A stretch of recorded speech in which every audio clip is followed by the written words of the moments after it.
समाजशास्त्र विभाग आजरा महाविद्यालय आजरा यांच्या वतीनं सुरू केलेल्या ऑनलाईन क्लासेसमध्ये तुम्हा सर्वांचं या सेमिस्टर मध्ये पुन्हा एकदा स्वागत करतो।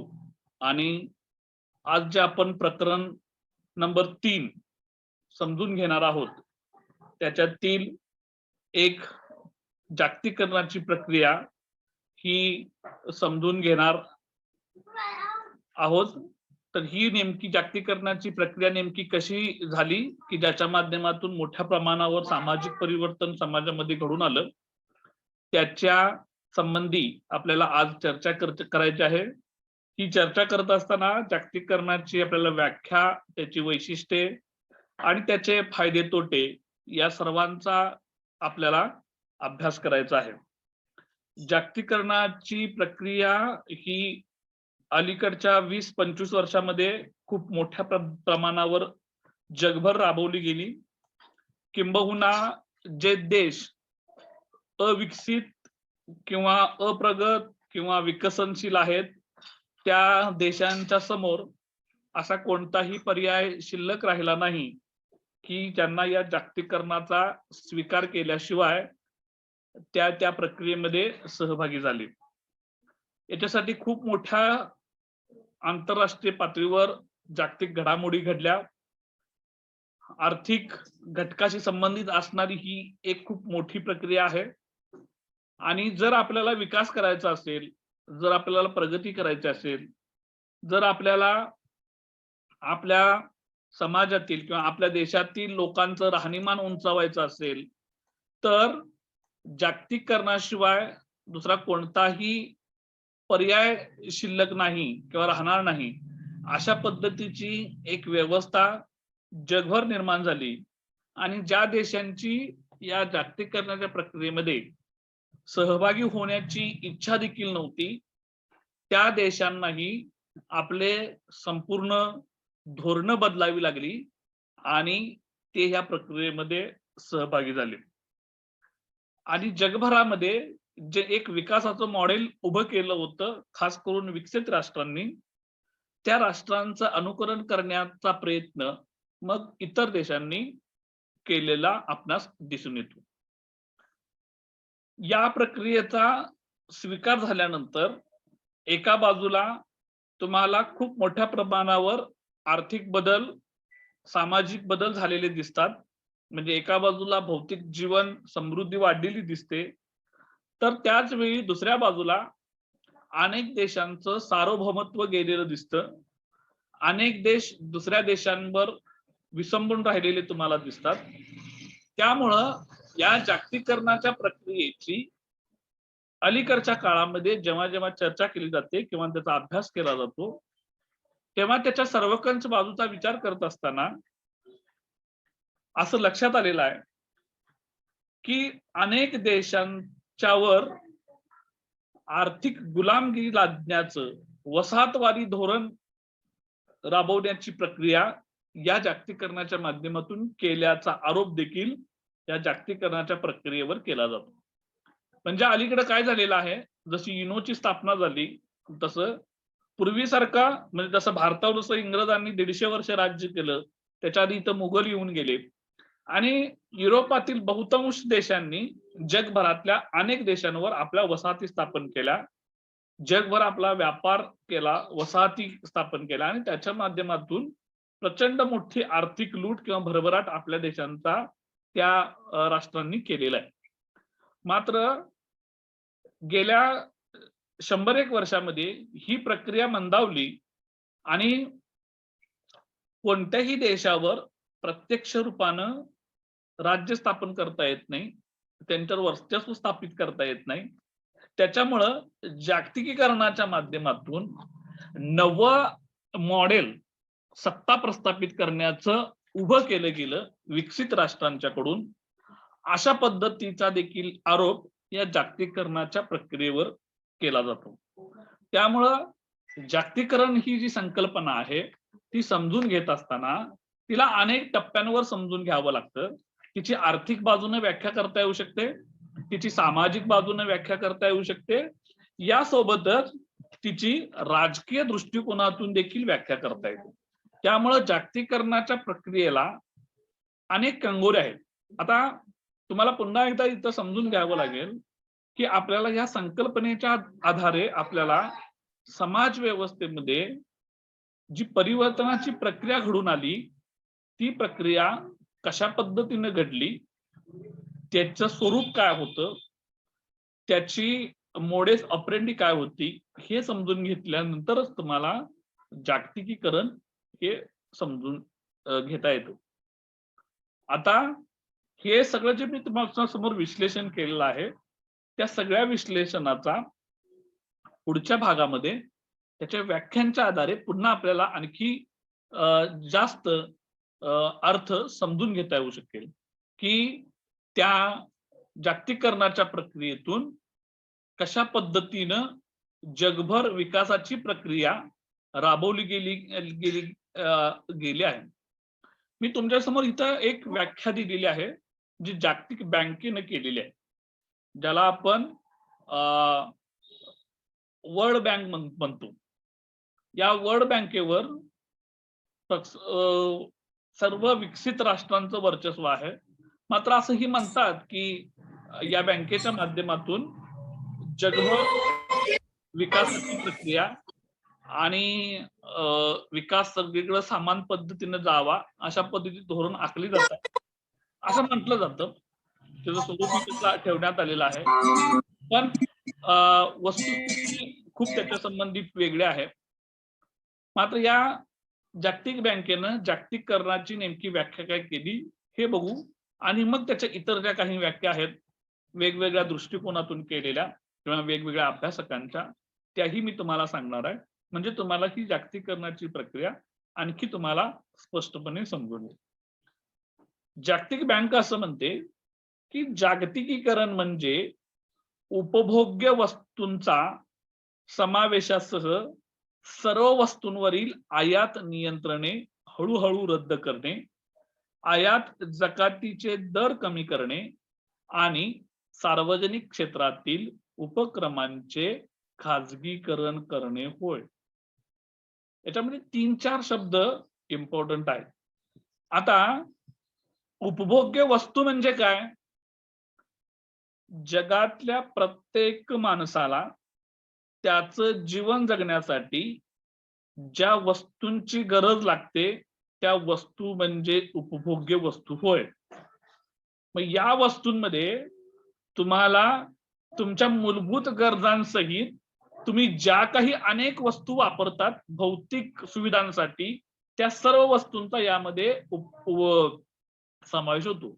म्हणजे तुमच्या अंगावरची कपडे, मोबाईल, अन्न, तुमचं घर, तुमचं टीव्ही, म्हणजे तुम्ही ज्या सकाळी उठल्यापासून रात्री झोपेपर्यंत ज्या काही सर्व वस्तू वापरता त्या सर्वच्या सर्व वस्तू म्हणजे त्या उपभोग्य वस्तू.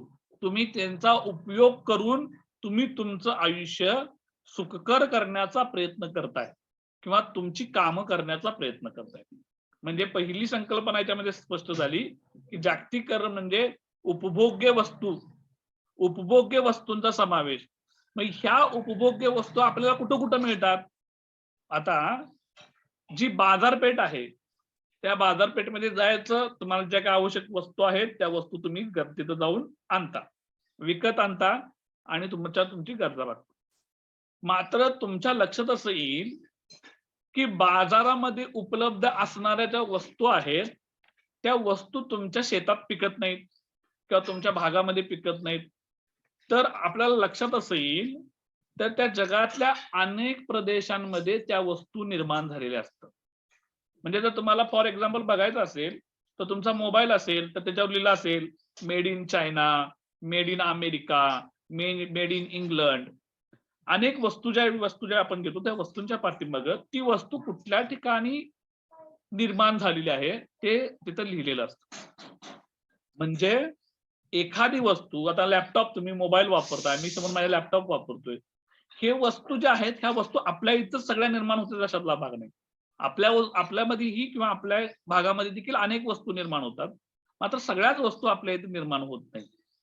अनेक वस्तू आपल्याला काय करायला लागतात, बाहेरून आयात करायला लागतात. आता ज्यावेळी हे वस्तू एका देशातून दुसऱ्या देशामध्ये एक्सपोर्ट किंवा इम्पोर्ट केल्या जातात, म्हणजेच काय म्हणतो त्याला आपण आयात किंवा निर्यात केल्या जातात, त्यावेळी आयात निर्यात करत असताना त्या त्या देशांचं सरकार काय ठरवतं ती त्याच्यावर कर लागतं. काय लागतं? कर. म्हणजे जर समजा अमेरिकेतून वस्तू एखादी तुम्हाला भारतात आणायची असेल तर भारत काय करतं त्याच्यावर एक्साइज ड्युटी लावतं, म्हणजे त्याच्यावर आयात कर लावतो. म्हणजे ती जर वस्तू तुम्हाला भारतामध्ये आमच्या देशामध्ये विकायची असेल तर तुम्हाला भारत सरकारला एवढे एवढे पैसे द्यावे लागतील, तरच तुम्हाला ती वस्तू आमच्या देशामध्ये विकता येईल. भारतामध्ये 1992-93 पूर्वी अशा पद्धतीची वस्तू परदेशातून भारतात आणून विकणं हे कायद्यानं बंद होतं. आपल्या इथं प्रचंड मोठ्या प्रमाणावर कर लादले जायचे. त्यामुळं आपल्या इथं मिळणाऱ्या वस्तू ज्या आहेत परदेशातल्या त्यांच्या किमती खूप मोठ्या असायच्या. म्हणजे तुम्हाला पटणार नाही, ज्यावेळी 92-93 जागतिकीकरणाचं धोरण स्वीकारण्यापूर्वी जर एखाद्या व्यक्तीला गाडी घ्यायची असेल तर त्याला 2-2, 3-3, 4-4 वर्ष वेटिंग करायला लागायचं. म्हणजे मला जर आज गाडी घ्यायची आहे तर मी जाऊन तिथं बुकिंग करायचं की मला गाडी पाहिजे, मला गाडी 2 वर्षानंतर यायची. ती पण स्कूटर, बजाज वगैरे हे आपल्या सगळ्या. आता काय, आता तुम्हाला पाहिजे ती गाडी तुम्ही घरात बसून तुम्ही काय करू शकता, मागवू शकता. घरात बसून मागवू शकता. आणि तुम्ही आज पैसे भरला की जर डॉक्युमेंटची पूर्तता केली तर काही क्षणात देखील मिळू शकते. म्हणजे ही जी आयात निर्यातीची प्रक्रिया आहे याच्यावर असणारे जे करासंबंधीचे निर्बंध आहेत ते काय करणे, हळूहळू कमी करणे. म्हणजे जे आयात निर्यात करत असताना वस्तूंवर जे कर लागतात ते हळूहळू कमी करणे, त्यांचं जकातीचे दर कमी करणे, आणि त्याच्या पुढचा एक घटक महत्वाचा आहे तो म्हणजे सार्वजनिक क्षेत्रातील जी उपक्रम आहेत त्या सगळ्यांचं खाजगीकरण करणे. अलीकडच्या काळामध्ये तुम्हाला आपल्या देशाचे प्रधानमंत्री यांच्या संबंधी अनेक गोष्टींचा अभ्यास करताना असताना किंवा वाचत असताना तुमच्या लक्षात येत असेल की त्यांनी बँकांचं खाजगीकरण केलं, रेल्वे विकली, LIC विकली, पेट्रोलियम कंपन्या विकल्या. म्हणजे जे जे काय पब्लिक सेक्टर आहे, पब्लिक सेक्टर म्हणजे तुमचं आमचं सरकारी असणार, सरकारी शिक्षण क्षेत्र, शिक्षण देणं सरकारचं काम आहे, पण त्याचंही आपल्याकडे खाजगीकरण झालेलं आहे तुम्हाला माहिती आहे. म्हणजे एसटी आहे, एसटी पण आपल्याला माहिती आहे, ती जी एसटी मोठी ते बघा काय नाव तिचं, शिवशाही, ती काय सरकारची गाडी नाही, ती खाजगी गाडी आहे, ते खाजगीकरण आहे. म्हणजे पुढच्या काळामध्ये तुम्हाला जी लाल डबा दिसतो, तुम्ही ज्या गाडीतून प्रवास करताय तिथं वेगवेगळ्या कलरचे तुम्हाला डबे दिसतील आणि त्याचा कोणतरी मालक वेगवेगळाच असेल. खाजगीकरणाच्या प्रक्रियेमध्ये, जागतिकीकरणाच्या प्रक्रियेमध्ये असं धोरण ठरवलेलं आहे की सरकारनं ज्या ज्या क्षेत्रामध्ये आपली गुंतवणूक केलेली आहे त्याच्यातून अंग काढायचं बाहेर आणि ती सर्व क्षेत्र ही काय करायची, खाजगी उद्योजकांना खुली करायची आणि त्याचं खाजगीकरण करून टाकायचं. या संपूर्ण प्रक्रियेला जागतिक बँकेनं खाजगीकरण असं म्हटलेलं आहे. आलं लक्षात? खाजगीकरण म्हणजे काय? जागतिक बँक असं म्हणते की जागतिकीकरण म्हणजे उपभोग्य वस्तूंसह इतर सर्व वस्तूंवरील आयात नियंत्रणे हळूहळू रद्द करणे, जकातीचे दर कमी करणे आणि सार्वजनिक क्षेत्रातील उपक्रमांचे खाजगीकरण करणे म्हणजेच जागतिकीकरण होय. एका वाक्यामध्ये जर सांगायचं झालं तर याला आपण मुक्त अर्थव्यवस्था असं देखील म्हणू शकतो. काय म्हणू शकतो? मुक्त अर्थव्यवस्था. म्हणजे कोणत्याही पद्धतीचं बंधन नसणं, एका देशातून दुसऱ्या देशात जायला किंवा दुसऱ्या बाहेरच्या देशातून भारतामध्ये यायला कमीत कमी बंधनं प्रस्थापित करणं किंवा बंधन लादणं, याला आपण जागतिकीकरणाची प्रक्रिया असं म्हणतो. आलं लक्षात? तर ही प्रक्रिया ही जागतिक बँकेनं केलेली व्याख्या मी तुम्हाला सांगितली. तर जसं मी तुम्हाला सुरुवातीला सांगितलं की जागतिकीकरणाच्या प्रक्रियेचे अनेक दृष्टिकोनातून व्याख्या करण्यात आलेल्या आहेत. त्या सामाजिक दृष्टिकोनातून, आर्थिक दृष्टिकोनातून आणि राजकीय दृष्टिकोनातून त्याच्यातल्या एका व्याख्येचा मी तुम्हाला काय करणार आहे, तुम्हाला चर्चा किंवा वाचून दाखवून त्या संबंधी तुम्हाला विवेचन करणार आहे. तर आर्थिक दृष्टिकोनातून केलेली जी व्याख्या आहे त्याच्या हळवड हार्मन नावाचे अभ्यासक आहेत, आर्थिक दृष्टिकोनातून केलेली व्याख्या. ते असं म्हणतात की जागतिकीकरण ही उत्पादने, भांडवल, सेवा व आर्थिक संबंध यांच्या सीमेच्या पलीकडे जात वाढत जाणारा प्रवाह दाखवणारी प्रक्रिया आहे. ही व्याख्या जागतिक बँकेच्या व्याख्येशी मिळती जुळती आहे. ते असं म्हणतात की जी उत्पादन आहेत, जे भांडवल आहे, सेवा आहे, आर्थिक संबंध आहे, यांच्यावर काय करायचं, कोणत्याही राष्ट्राच्या सीमेमध्ये बंदिस्त न ठेवता त्याला काय करायचं, त्याला ओपन करायचं, त्याच्यावर कुठल्याही पद्धतीचं बंधन प्रस्थापित करायचं नाही. अशा पद्धतीची ही प्रक्रिया म्हणजे जागतिकीकरण होय. श्रवण कुमार सिंग आहेत, त्यांनी काय म्हटलंय आर्थिक दृष्टिकोनातून व्याख्या करताना की आंतरराष्ट्रीय पातळीवर सर्व राष्ट्रांची एकच बाजारपेठ निर्माण करून तेथे जगातील साधन सामग्रीचे व भांडवलाचे सुलभ अभिसरण निर्माण करणे म्हणजे जागतिकीकरण होय. म्हणजे यांनी काय केलं की आंतरराष्ट्रीय पातळीवर एकच बाजारपेठ निर्माण करायची आणि जगातील सर्व साधन सामग्रीचे, भांडवलांचे सुलभ अभिसरण म्हणजे वितरण करणे. याला त्यांनी काय केलं आहे की दिसायला अतिशय सुटसुटीत, चांगली आणि लोभसवाणी व्याख्या वाटते. मात्र याच्यावर एवढी सोपी प्रक्रिया नाही. त्यांनी सांगितलं की जग म्हणजे एकच धरायचं, म्हणजे जसं कुटुंब आहे आणि जसं आपण एकत्र कुटुंबातील लोकांना एकत्र बसून जेवायला बसतो आणि प्रत्येकाला समान वाटणी करतो, तसंच काय करायचं, जागतिक पातळीवर एकच बाजारपेठ तयार करायची आणि सर्व देशांना समान पातळीवर त्याचं वितरण करायचं. अशा पद्धतीनं ह्या श्रवण कुमार सिंग यांनी केलेली व्याख्या आहे. सामाजिक दृष्टिकोनातून केलेली व्याख्या ते असं म्हणतात, एम अलब्रो आणि ई किंग यांनी केले, ज्या प्रक्रियेद्वारे जगातील लोक एकाच समाजात एकत्रित होतात तिला जागतिकीकरण असे म्हणतात. अँथनी गिडन्स यांनी केलेली व्याख्या ती सांगतो आणि मग त्याच्यावर चर्चा करतो की जगातील विभिन्न लोकात व क्षेत्रात वाढत असणारी पारस्परिकता व आत्मनिर्भरता म्हणजे जागतिकीकरण होय. ही पारस्परिकता आर्थिक व सामाजिक संबंधातील तसेच स्थळ काळातील अंतर मिटवून टाकते. जागतिकीकरण ही जगातील विविध समाजांना एका जागतिक व्यवस्थेत आणणारी प्रक्रिया आहे. सामाजिक दृष्टिकोनातून व्याख्या करणाऱ्या अभ्यासकांच्या मते हे काय म्हणतात की जगातील सर्व लोकांना, सर्व समाजांना एकत्र बांधणारी प्रक्रिया म्हणजे जागतिकीकरण होय.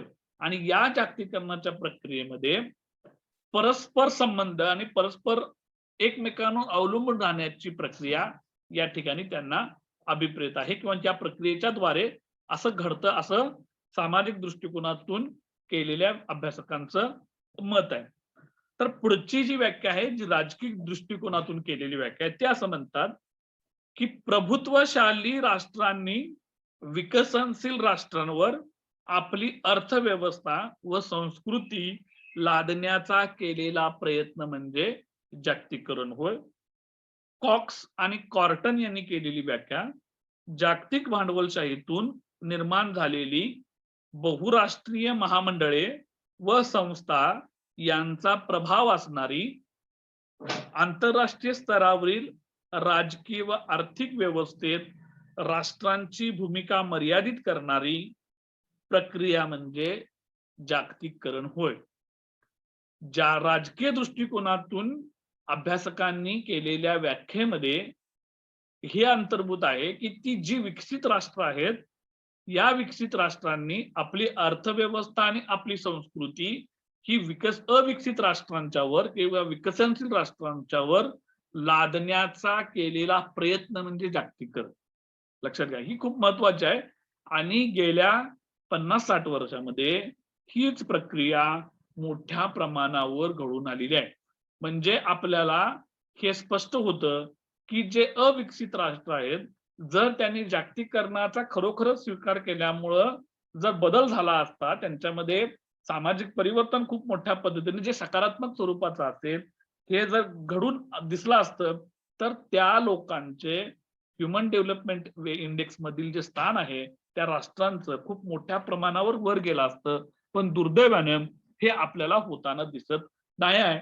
तर उलट विकसित राष्ट्रांचं अनुकरण करण्याच्या भानगडीमध्ये किंवा प्रक्रियेमुळे झालेलं असं आहे की जी अविकसित राष्ट्र आहेत, त्यांचं स्वतःच अस्तित्व संपून आल्यासारखी परिस्थिती निर्माण झालेली आहे.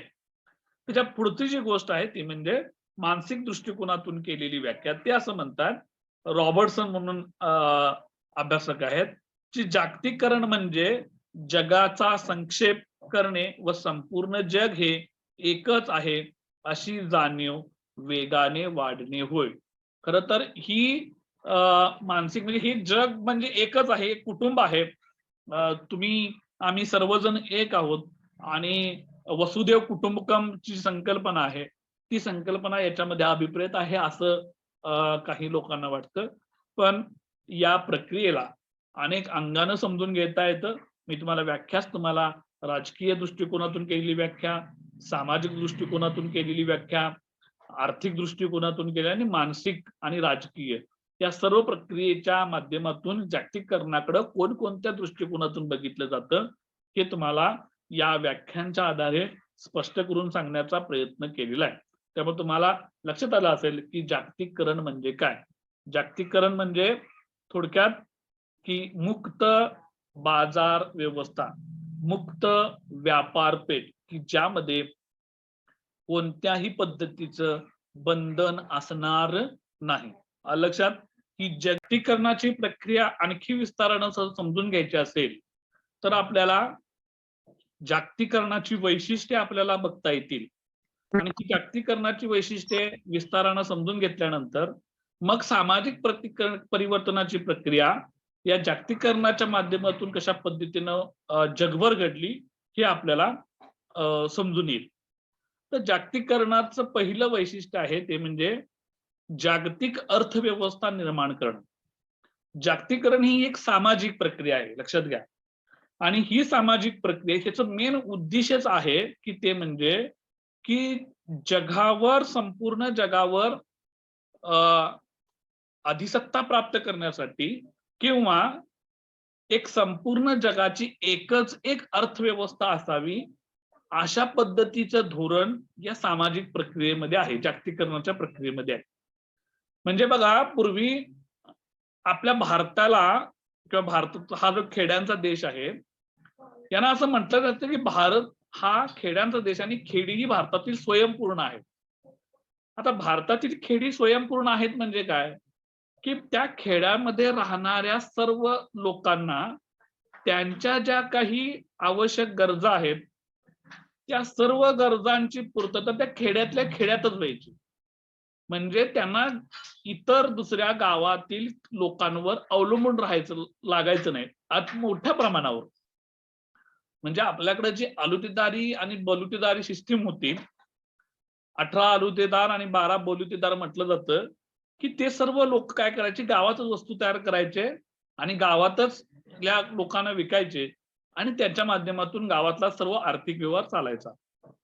मात्र जागतिकीकरणाच्या प्रक्रियेमध्ये हे असं अभिप्रेत आहे की जगाचीच एक संपूर्ण बाजारपेठ असावी.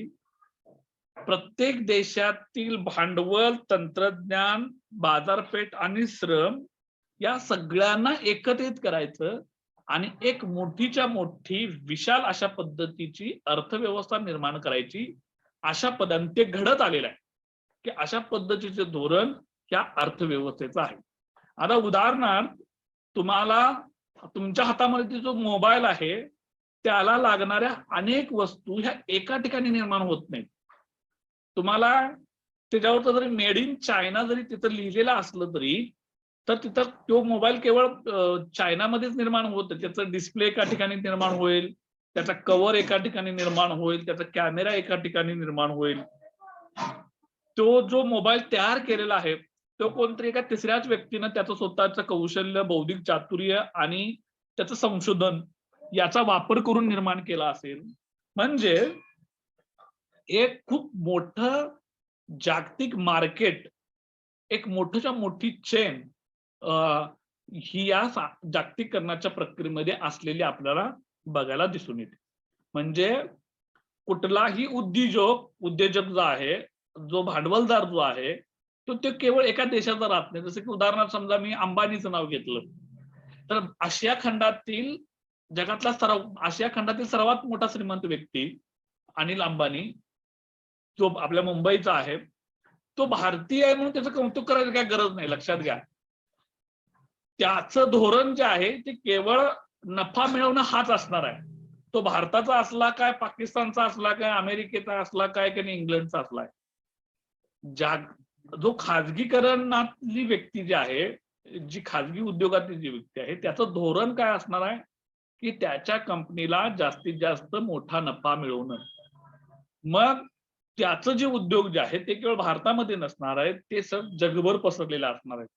म्हणजे ही एक मी तुम्हाला एक्झाम्पल दिलं, तर अशा पद्धतीचं वैशिष्ट्य म्हणजे किंवा त्याचं जे स्वरूप जे आहे की एकच एक जागतिक बाजारपेठ निर्माण करणं, हे जागतिकीकरणाचं पहिलं वैशिष्ट्य आहे. त्याच्या प्रक्रियेतून ही प्रक्रिया घडून आलेली आहे. दुसरं वैशिष्ट्य आहे उदारीकरण आणि खाजगीकरण. बघा, जागतिकीकरण ही सुटी प्रक्रिया नाही. जागतिकीकरण ही एक पुढची अवस्था आहे की जी उदारीकरण आणि खाजगीकरणाच्या माध्यमातून घडते, ज्याला आपण खाऊजा म्हणतो. खाजगीकरण, उदारीकरण आणि जागतिकीकरण, त्याला आपण शॉर्ट फॉर्म मध्ये काय म्हणतो, खाऊजा धोरण. खाजगीकरण, उदारीकरण आणि जागतिकीकरण. उदारीकरण म्हणजे प्रत्येक देशांनी आपापल्या देशातील जे करासंबंधी धोरण आहे ते जवळजवळ संपुष्टात आणणे, कर कमीत कमी करणे आणि कोणत्याही देशातील गुंतवणुकीला, कोणत्याही देशातील व्यापाऱ्याला मुक्त असं धोरण ठरवणे, हे उदारीकरण धोरण. म्हणजे उदार दृष्टिकोन दाखवायचा.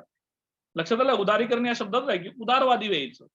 उदार दृष्टिकोन दाखवून काय करायचं, आपल्या देशातील जे करविषयक धोरणं जे आहेत, गुंतवणूक विषयक धोरणं आहेत किंवा करासंबंधीचे धोरण आहेत, ते काय करणे, पूर्णपणे शिथिल करणे आणि इतर राष्ट्रांना काय करणे, मोकळीक देणे. लक्षात आलं.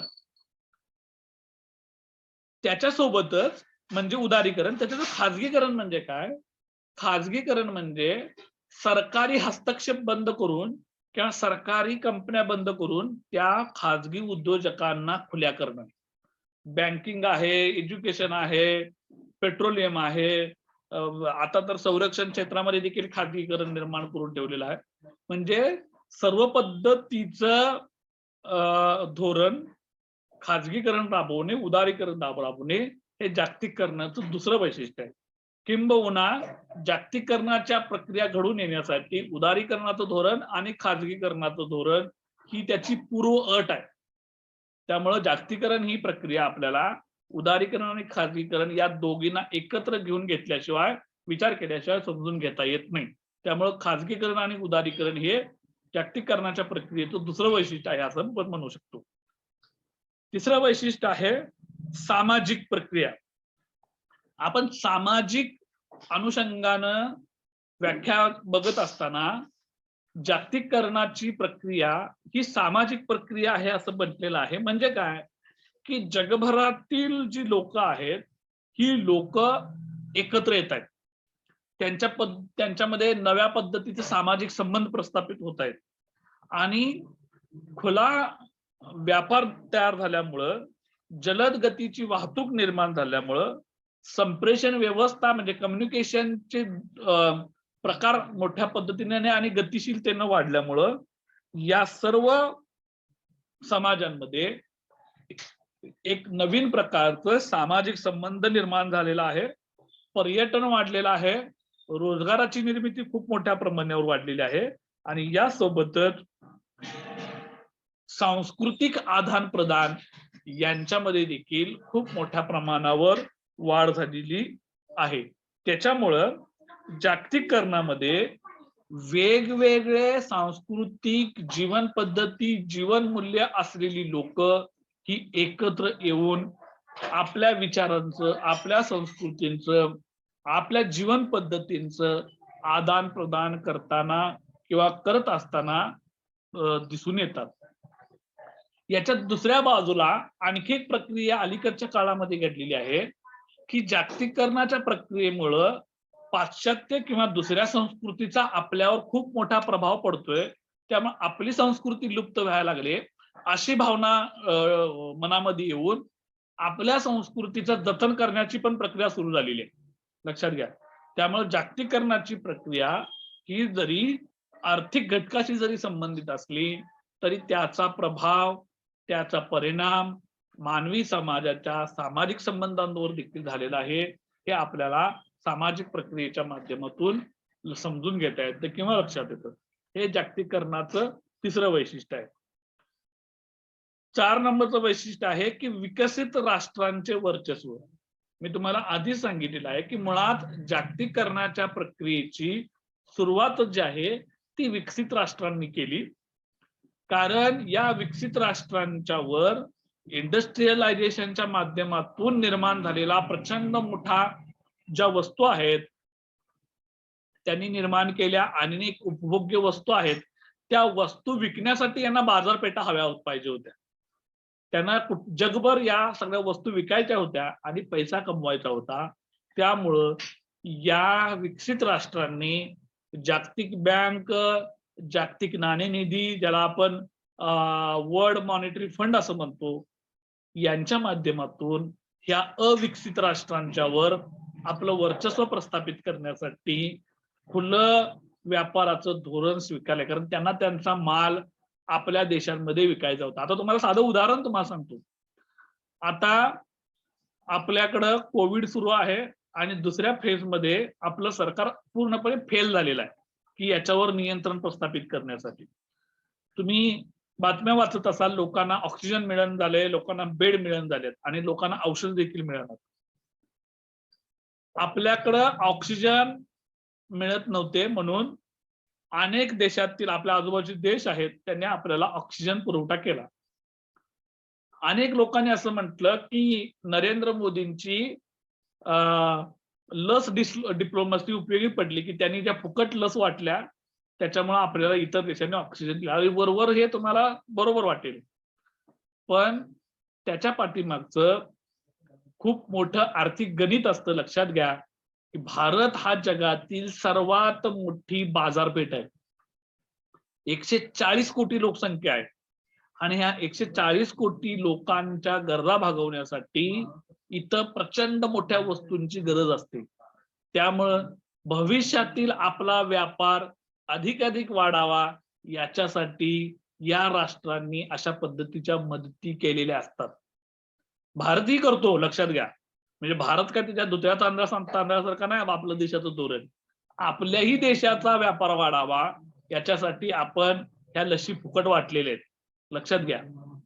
त्या वाटायला पाहिजे होत्या योग्य हा नंतरचा भाग आहे, कारण आता आपल्याला लस मिळणं झाली आणि तुमच्यापर्यंत लस पोहोचायला अजून किमान 1 ते 1.5 वर्ष पाहिजे, हे तुम्ही ध्यानात ठेवा. नाहीतर विकत घ्यायला लागणार. तर स्पुटनिक 5 जी आहे रशियाची लस ती 995 रुपयाला आहे. असो, मुद्दा काय सांगायचा आहे मला की जागतिकीकरणाच्या प्रक्रियेच्या माध्यमातून विकसित राष्ट्रांनी आपलं वर्चस्व प्रस्थापित केलेलं आहे. हे जागतिकीकरणाचं 4थं वैशिष्ट्य आहे. जागतिकीकरणाच्या प्रक्रियेमध्ये विकसित राष्ट्रांनी अविकसित राष्ट्रांच्या वर आपलं वर्चस्व प्रस्थापित केलेलं आहे. 5वं वैशिष्ट्य विविध माध्यमे. आता हे वर्चस्व प्रस्थापित करायसाठी बघा, मला तुमच्या संपत्तीवर डाका तर टाकायचा आहे, पण दाखवायचं नाही ना मी तुमच्या वस्तू चोरून नेणार आहे किंवा त्या मला हव्यात. मग याच्यासाठी काय करायचं, त्याच्यासाठी वेगवेगळ्या गोष्टी माध्यम निवडायच्या. मग याच्यासाठी अनेक संघटना जागतिक स्तरावर काढल्या. हे बघा, पहिला आहे आंतरराष्ट्रीय संघटना काढायच्या, जसं जागतिक बँक आहे. जगातल्या सर्व राष्ट्रांची एक बँक, जागतिक बँक. तुम्हाला युनो माहिती आहे, युनायटेड नेशन्स ऑर्गनायझेशन म्हणजे सर्व राष्ट्रांनी मिळून बनलेलं युनो ही एक संघटना आहे की ज्याच्यामध्ये जवळपास जगातील सर्व देश आहेत, सहभागी आहेत. बहुराष्ट्रीय महामंडळे आहेत, म्हणजेच वर्ल्ड मॉनिटरी फंड म्हणजे जागतिक नाणेनिधी आहे, जागतिक बँक आहे, युनो आहे, या सर्व जागतिक आरोग्य संघटना आहे, त्याला आपण WHO म्हणतो, वर्ल्ड हेल्थ ऑर्गनायझेशन म्हणतो. अशा पद्धतीच्या अनेक संघटनांची निर्मिती करून याच्या माध्यमातून काय करायचं की जी राष्ट्र आहेत त्या राष्ट्रांच्यावर अनेक निर्बंध लादायची. जर तुम्हाला जागतिक बँकेचा सदस्य व्हायचा असेल, तुम्हाला जागतिक बँकेकडून मदत पाहिजे असेल, तर तुम्ही तुमच्या देशातील कर प्रणाली बदला, सर्व तुमच्या देशातील बंद जे नियम आहेत ते बदला, अशी अटच घालायची. तुम्ही खाजगीकरण करा, अशी तुम्हाला अटच घालायची. म्हणजे जर समजा भारतासारखा अविकसित देश आहे आणि इथं ग्रामीण भागामध्ये प्रचंड मोठ्या प्रमाणात अडथळे आहेत, इथे हेल्थचे प्रॉब्लेम आहेत, इथे एज्युकेशनचे प्रॉब्लेम आहेत. आपल्या देशाची एवढी आर्थिक स्थिती चांगली नाही की इथं एज्युकेशन सिस्टीम चांगली करता येईल. मग काय करतात, आपल्या देशाचे सरकार जागतिक बँकेकडे जातात, म्हणतात की आम्हाला आमच्या देशातील शिक्षण व्यवस्था सुधारायची आहे आणि आम्हाला पैसे द्या. पैसे द्या म्हणजे काय फुकट द्या, कर्ज द्या.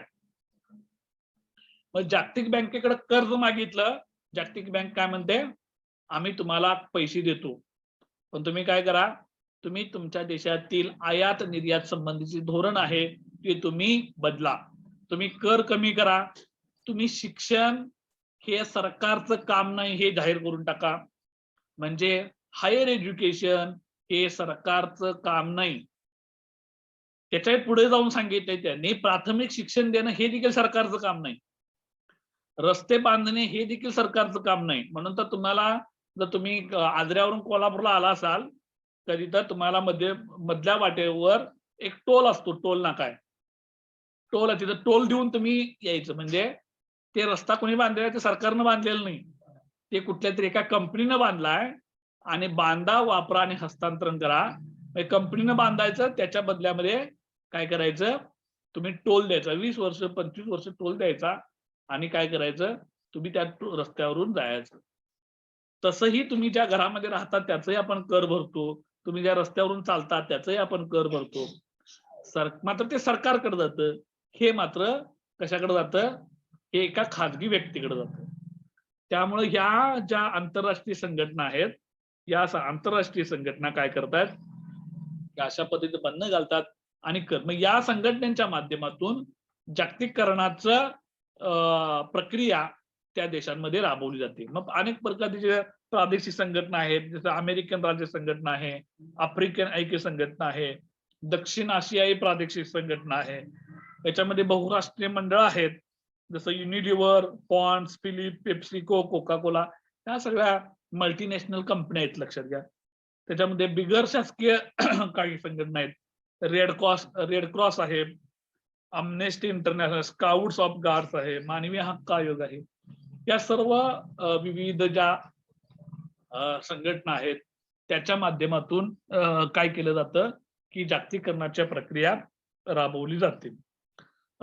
दुसरी गोष्ट आहे की संप्रेषण माध्यम म्हणजे नियतकालिके, आकाशवाणी, इंटरनेट यासारख्या अनेक गोष्टींच्या माध्यमातून ही जागतिकीकरणाची प्रक्रिया खूप मोठ्या प्रमाणावर राबवली जाते. लक्षात, हे त्याचं 5वं वैशिष्ट्य आहे की ही सगळी विविध माध्यम आहेत की ज्याच्या माध्यमातून जागतिकीकरणाची प्रक्रिया राबवली जाते.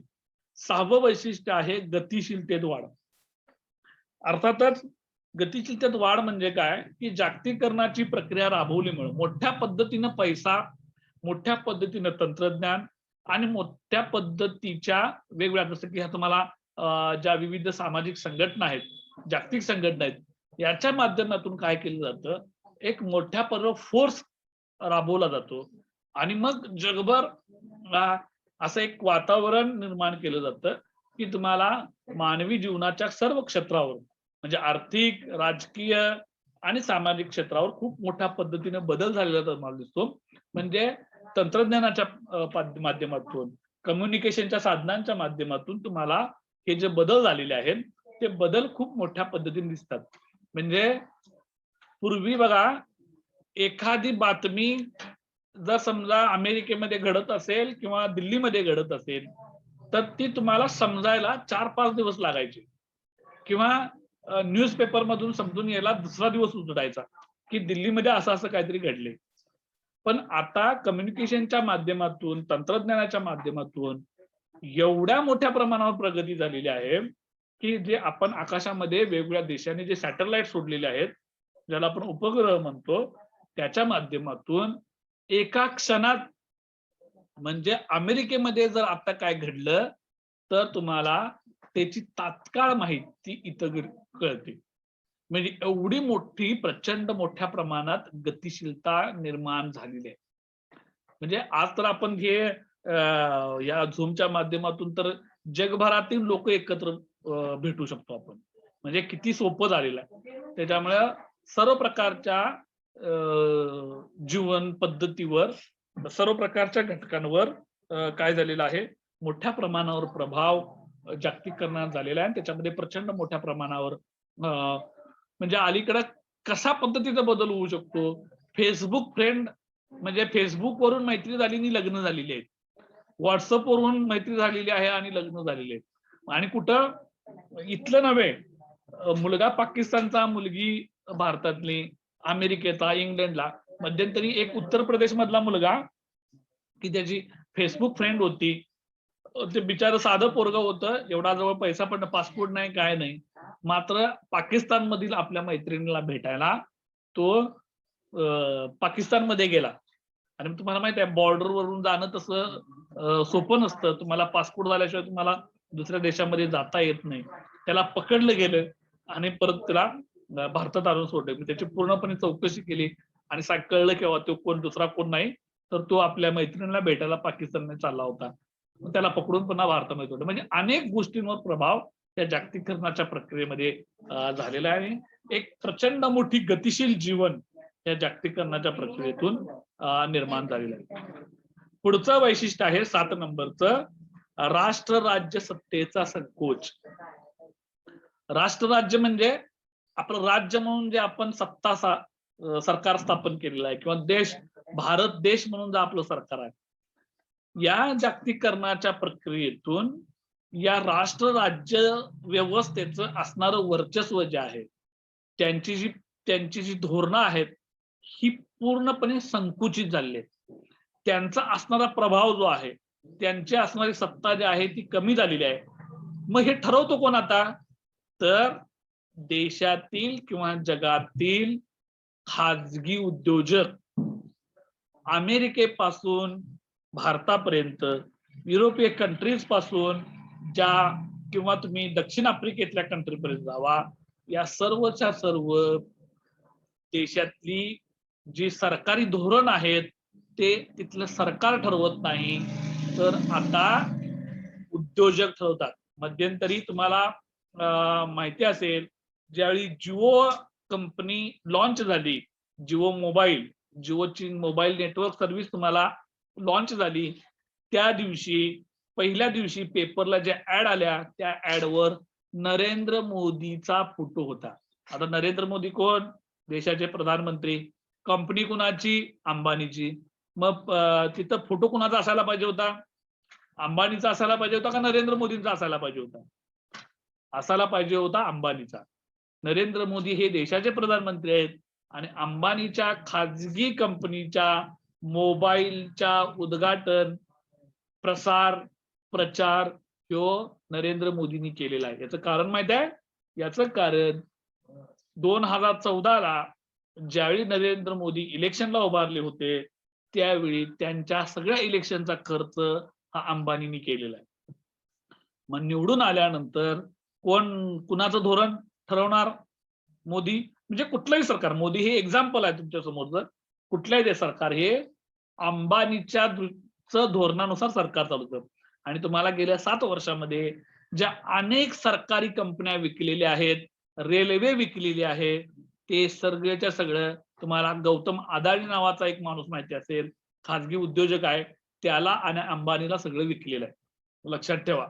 म्हणजे जागतिकीकरणाच्या प्रक्रियेमध्ये जे राष्ट्र-राज्य सत्तेचा संकोच मी तुम्हाला म्हणतोय, म्हणजे सरकारचं असणारं जे वर्चस्व आहे ते हळूहळू संपुष्टात यायला लागले. किंबहुना आता आपण असंही म्हणू शकतो की ते फक्त थोडंफार राहिले. ही सरकार फक्त नावाला आहेत. कुठलाही आमदार, कुठलाही खासदार यांच्या विरोधामध्ये ब्र काढू शकत नाही. ब्र लक्षात घ्या. ही जे म्हणतील त्या पद्धतीने देशाचं धोरण ठरवलं जाईल. मी तुम्हाला राफेलचं प्रकरण माहिती आहे. सरकारी कंपनी असताना राफेल तयार करण्याचं टेंडर 1.5 महिन्यापूर्वी तयार झालेल्या अंबानीच्या कंपनीला दिलं आणि जी भारत सरकारची जी कंपनी होती तिला माहिती देखील नाही अशा पद्धतीचं टेंडर निघालं. अशा अनेक घटना आहेत की ज्या तुम्हाला सांगता येतील. फक्त याच्यातला एवढा मुद्दा तुम्हाला अभ्यासाच्या दृष्टिकोनातून आणि हे तुम्ही खूप डोळसपणे बघितलं पाहिजे. केवळ परीक्षेसाठी ह्या गोष्टींचा अभ्यास करू नका. तुम्ही समजून यासाठी घ्या की हे अतिशय महत्वाचं आहे. तुमच्या आमच्या जीवनावर प्रभाव पाडणार आहे. राष्ट्र राज्य सत्तेचा संकोच होतोय याचा अर्थ. आणि आपल्या देशातील कुठलंही राज्याची सरकार असू दे अगर देशांची सरकार असू दे यांनी फक्त आपल्या वैयक्तिक फायद्यासाठी आपल्या देशातील अनेक धोरणं बदललेली आहेत. कारण यांना माहिती आहे सत्ता 5 वर्षासाठी मिळते, मला काय करायचं आहे पुढं, आपल्याला काही घेणं देणं नाही याच्याशी. त्यामुळे पैसा पैसा आणि पैसा कमवायचा हेच त्यांचं धोरण आहे.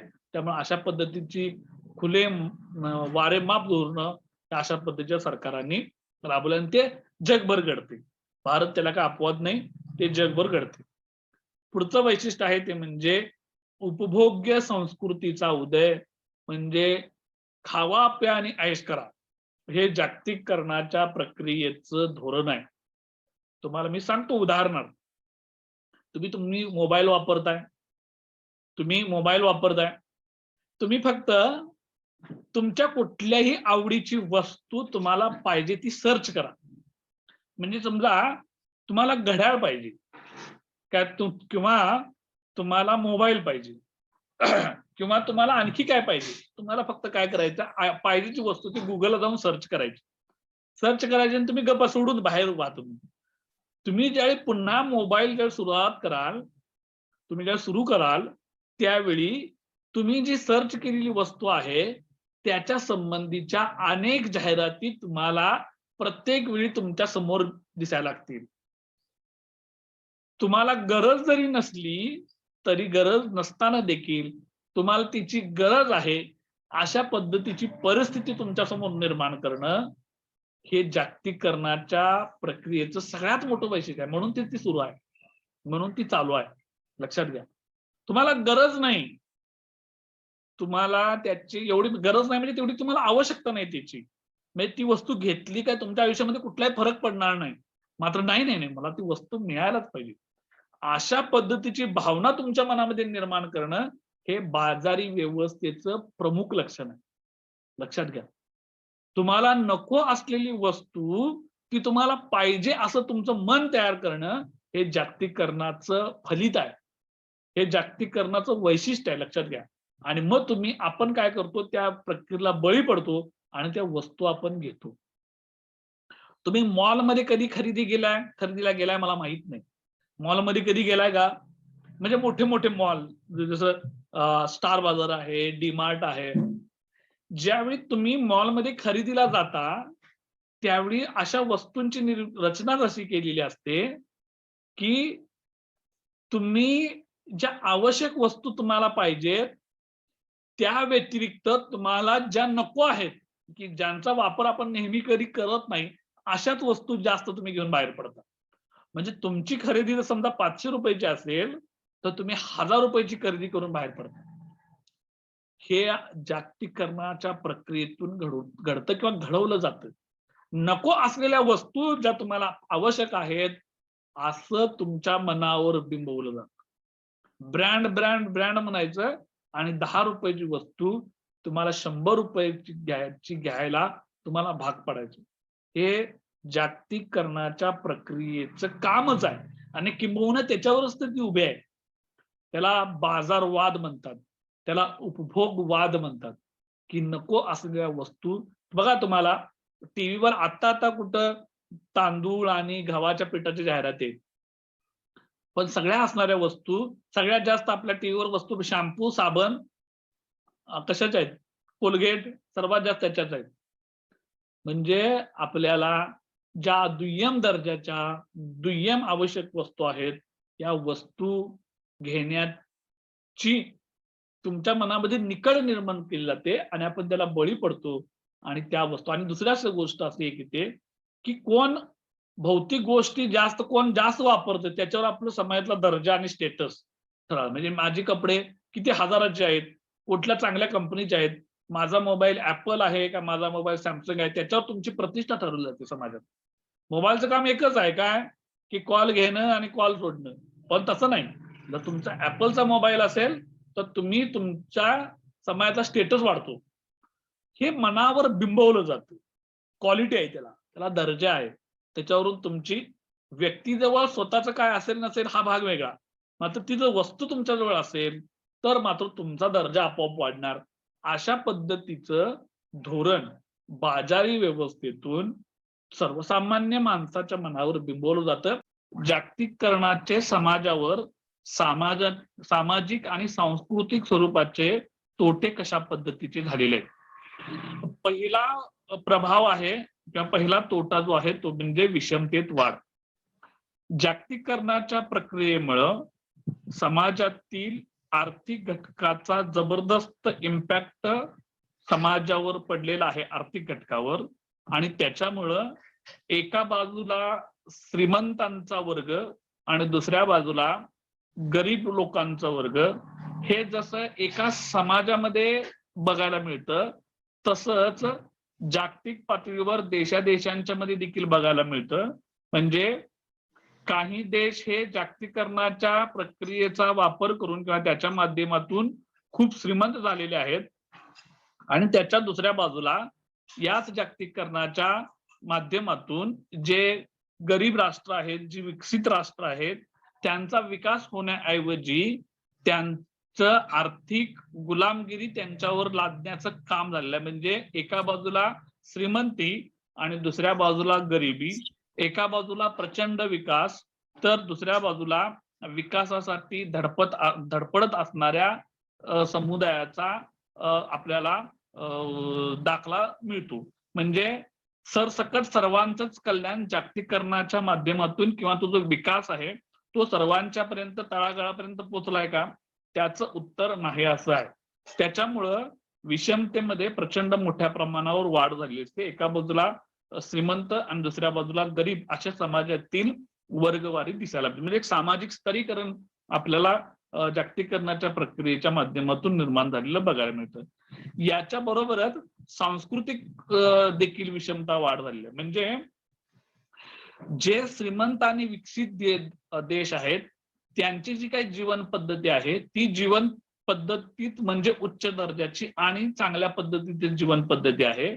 या उलट जे समाजातील तळागाळातील वर्ग आहेत त्यांची सांस्कृतिक जीवन पद्धती किंवा त्यांचे आचार विचार हे काही उच्च दर्जाचे नाहीत. अशा पद्धतीची देखील भावना किंवा अशा पद्धतीचा विचार समाजामध्ये रुजवलेला जागतिकीकरणाच्या माध्यमातून दिसतो. म्हणजे तुम्ही जर मॉडर्न तुम्ही हायफाय जीवनशैली जर जगत असालात तरच तुम्ही खऱ्या अर्थानं विकसित झाला, तरच खऱ्या अर्थानं तुम्ही सुसंस्कृत झाला. अशा पद्धतीची भूमिका किंवा असा एक विचार जागतिकीकरणाच्या माध्यमातून पसरवला गेलेला आहे. हा एक खूप मोठा तोटा जागतिकीकरणाचा आपल्याला झालेला समाजावर बघायला मिळतो.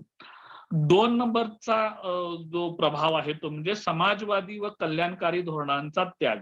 मुळात जागतिकीकरणाची प्रक्रिया स्वीकारतानाच सरकारनं कोणत्याही पद्धतीच्या क्षेत्रामध्ये आपला हस्तक्षेप घालू नये किंबहुना जो आहे तो कमी करावा अशा पद्धतीचं धोरण आखलं गेलेलं आहे. तिथं फक्त खाजगीकरणाचा संबंध येतो आणि खाजगीकरणाच्या माध्यमातून जो उद्योगधंदे आलेले असतील किंवा निर्माण झालेले त्यांचा मेन उद्देश हा नफा कमावणे असतो. त्यांना कल्याण करणं, सोशल वेलफेअर, समाजवादी सर्वांच्या पर्यंत ते सगळं पोहोचलं पाहिजे याच्याशी काहीही देणं घेणं नाही.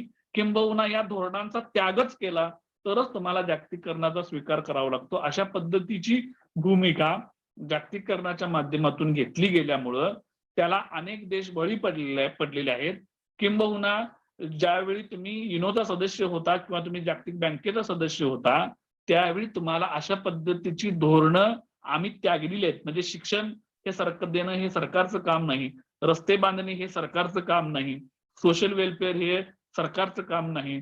तर सरकारनं जास्तीत जास्त उद्योगधंदे हे खाजगीकरणासाठी खुले करावेत. गेल्या 2 महिन्यापूर्वी नरेंद्र मोदींनी एका भाषणामध्ये हे सरळ सांगितलेलं आहे की उद्योगधंद्यांची निर्मिती करणं आणि ते चालवणं हे सरकारचं काम नाही, तर ते खाजगी लोकांचं काम आहे. त्यामुळे आम्ही आमच्या देशातल्या बँका विकणार आहोत. म्हणजे तुम्ही जर bank of Maharashtra, bank of India, state bank of India यांची जर नावं ऐकली असतील, तर या ज्या सरकारी बँका आहेत नजीकच्या कालावधीमध्ये त्या सर्वच्या सर्व विकल्या जाणार आहेत खाजगी उद्योजकांना. फक्त कोरोना वाढला त्यामुळं त्या बँका विकायचं थांबले. मात्र प्रक्रिया पूर्ण झालेली आहे. लोक रागावतील, लोक भयंकर चिडतील म्हणून त्या आहे तसं फक्त थांबवले. थोड्या दिवसामध्ये कोरोना ओसरू दे, तुम्हाला आणखी 1 वर्षभरामध्ये ह्या बँका सगळ्या तुम्हाला म्हणजे विकलेल्या बघायला मिळतील. आता याचा तोटा नेमका काय होणार आहे लक्षात घ्या.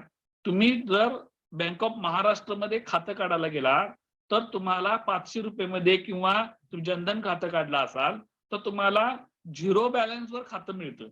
म्हणजे तुमच्या खात्यावर 1ही रुपये जरी नाही ठेवला तरी देखील तुम्हाला काय होऊ शकतं, तुम्हाला तिथं अकाउंट मिळू शकतं. मात्र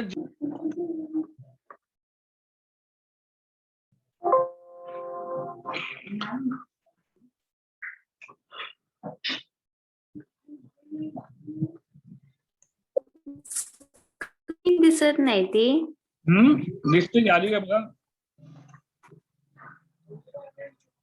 नाही, तोच प्रॉब्लेम आहे, मगापासून तो सॉल्व्ह होईना झालाय. ते शोधशील आता बघूया आज दिवस निघतोय का बघतो ते प्रॉब्लेम. झूमला प्रॉब्लेम आहे, विकत घ्यायला लागते वाटतं. हे बघा हे असं त्याचा तोटा आहे. मी काय सांगतो तुम्हाला, जर तुम्ही बँक ऑफ महाराष्ट्र मध्ये गेला तर तुम्हाला खातं काढायला पैसे 0 बॅलन्सवर किंवा अगदी मिनिमम 500 रुपये मध्ये निघू शकतं. मात्र तुम्ही जर समजा HDFC बँक नाव ऐकलं असेल, तुम्ही ICICI बँक नाव, ह्या खाजगी बँका आहेत. तर या बँकामध्ये जर तुम्हाला खातं काढायचं असेल तर मिनिमम बॅलन्स त्यांचा 10,000 5,000 असा असतो. म्हणजे जर तुमच्या खात्यांवर तेवढे पैसे नसतील तर तुम्हाला दंड वसूल करायला सुरुवात होते. आपल्या गव्हर्नमेंटनं गेल्या वर्षभरामध्ये हे नॅशनलाइज बँकामध्ये देखील अशा पद्धतीचं धोरण राबवलेलं आहे. म्हणजे तुमच्या खात्यावर 1000 रुपये नसतील, 500 रुपये नसतील तर त्याला महिन्याच्या शेवटच्या तारखेला जर समजा तुम्हाला 1500 रुपये 1000 रुपये खात्यावर शिल्लक नसतील तर तुमच्या खात्यांवरून 50 रुपये 150 रुपये हे त्याचा दंड म्हणून कटकट करून घेतला जातो. लक्षात घ्या, हे जे आहे हे भयानक. आधीच आपल्या देशामधला खूप कमी वर्ग, म्हणजे अगदी तुम्हाला सांगतो आपल्या देशातल्या किती टक्के लोकांच्याकडे बँक खाते असतील, जास्तीत जास्त 15 ते 20% लोकांच्याकडे बँक खाते. म्हणजे ग्रामीण भागातला बहुसंख्य समाज हा बँकेशी कसल्याही पद्धतीचा संबंध नसलेला आहे. लक्षात घ्या. मग अशी लोक त्यांच्याजवळ पैसेच नाहीत बँकेमध्ये ठेवायला तर ती खाती कशाला काढतील. आणि जर मग खाजगी बँका जर झाल्या, म्हणजे तुमच्या गावातली समजा बँक ऑफ महाराष्ट्र ही जर समजा बँक जी आहे की जी आपण नॅशनल बँक म्हणतो, ती जर समजा 5-5 आणि 10,000 रुपये बॅलन्स ठेवायला सांगायला तर कोण कशाला 5 आणि 10,000 रुपये बॅलन्स ठेवते. ते म्हणजे ते मला मी खर्चाला वापरतो. आपल्याला पटणार नाही. ज्या पेन्शन मिळतात म्हणजे निराधार विधवा महिलांसाठी किंवा वृद्ध लोकांसाठी सरकारच्या मार्फत पैसे मिळतात, पेन्शन मिळतात, ती मिळते किती 500-600 1000 रुपये. आणि बँकेत पैसे ठेवायला किती पाहिजे 5 आणि 10,000 रुपये. असं जर राहिलं तर बँकेत पैसे ठेवणार कोण आणि त्याचा फायदा कोणाला.